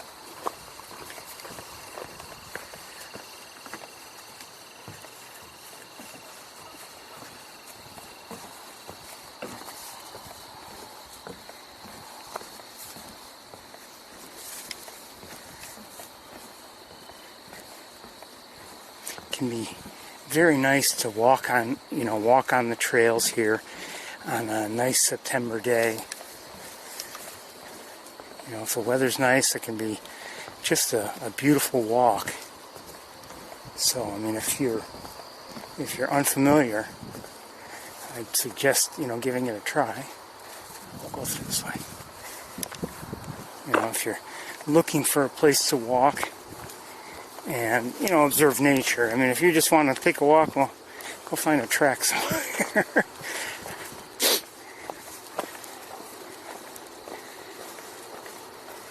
I'm sure that'll work. But,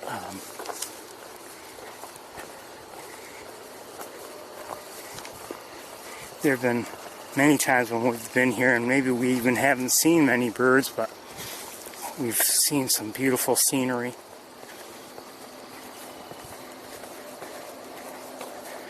And we've had beautiful walks every season, it's not just summertime.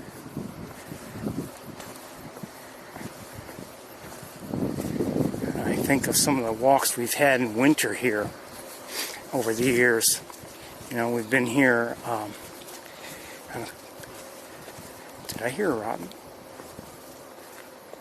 Yeah, I think I'm hearing a robin. Hi, robin. Love you. I think we've been here at least 2 times when, just after maybe a very, very nice snowfall with all the branches covered perfectly in snow.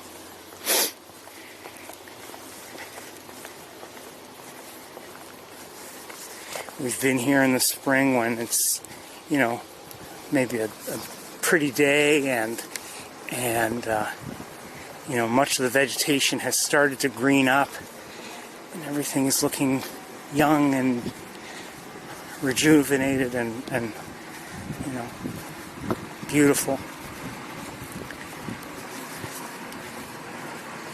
Summertime we've been here when there's you know, wonderfully dense green foliage everywhere. And then, speaking of foliage, sometimes the fall foliage can be very beautiful here. Hear a bunch of geese. It sounds like geese are coming in by the sound of things, vocalization wise. Maybe not.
Come on.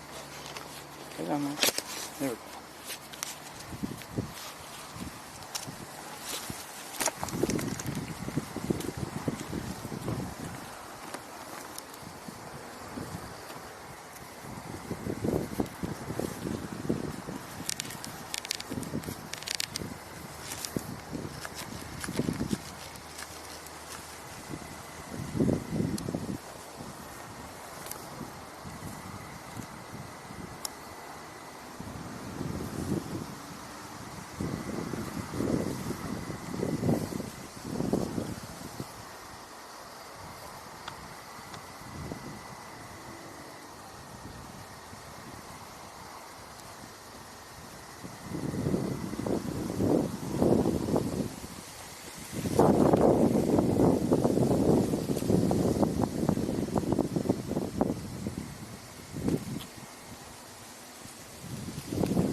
Doesn't look like much is happening right now here at Sapsucker, so maybe we should pack up pretty soon for the night.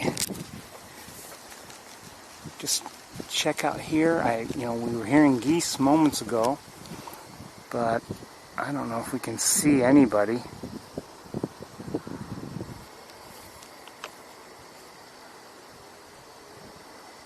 No, I don't believe so. So maybe it's time we packed up for the evening.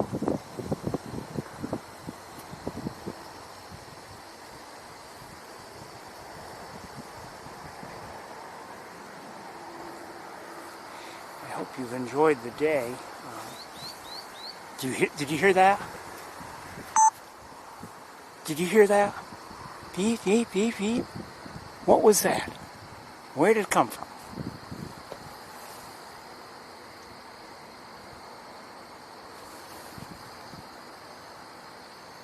We'll wait and see if it does it again.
don't know. I didn't record that in camera, but if you heard it, there it was again while I was talking, but more faintly.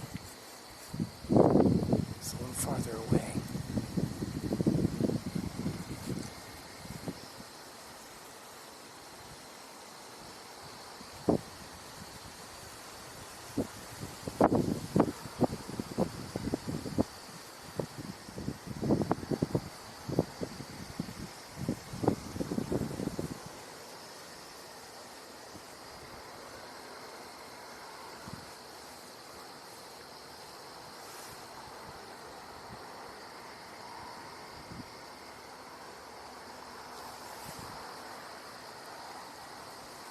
Well, anyway, everybody, I want to thank you for joining me today. Hope you've enjoyed it. And I should thank you for joining me for 12 years. I've enjoyed it myself. I hope you've enjoyed it and each other's company, and it's just, it's been a pleasure to do this. As I said earlier, and as I've said many times before, something I never anticipated.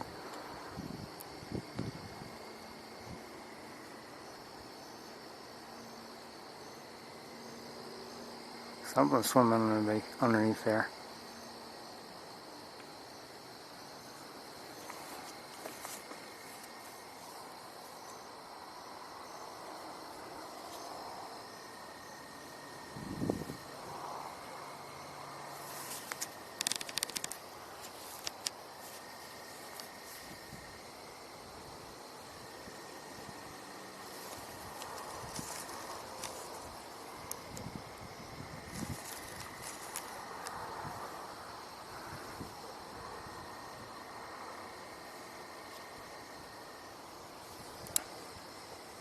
And with that, everybody, I am going to wish you all a very good night and a good week, and I hope to see you next time.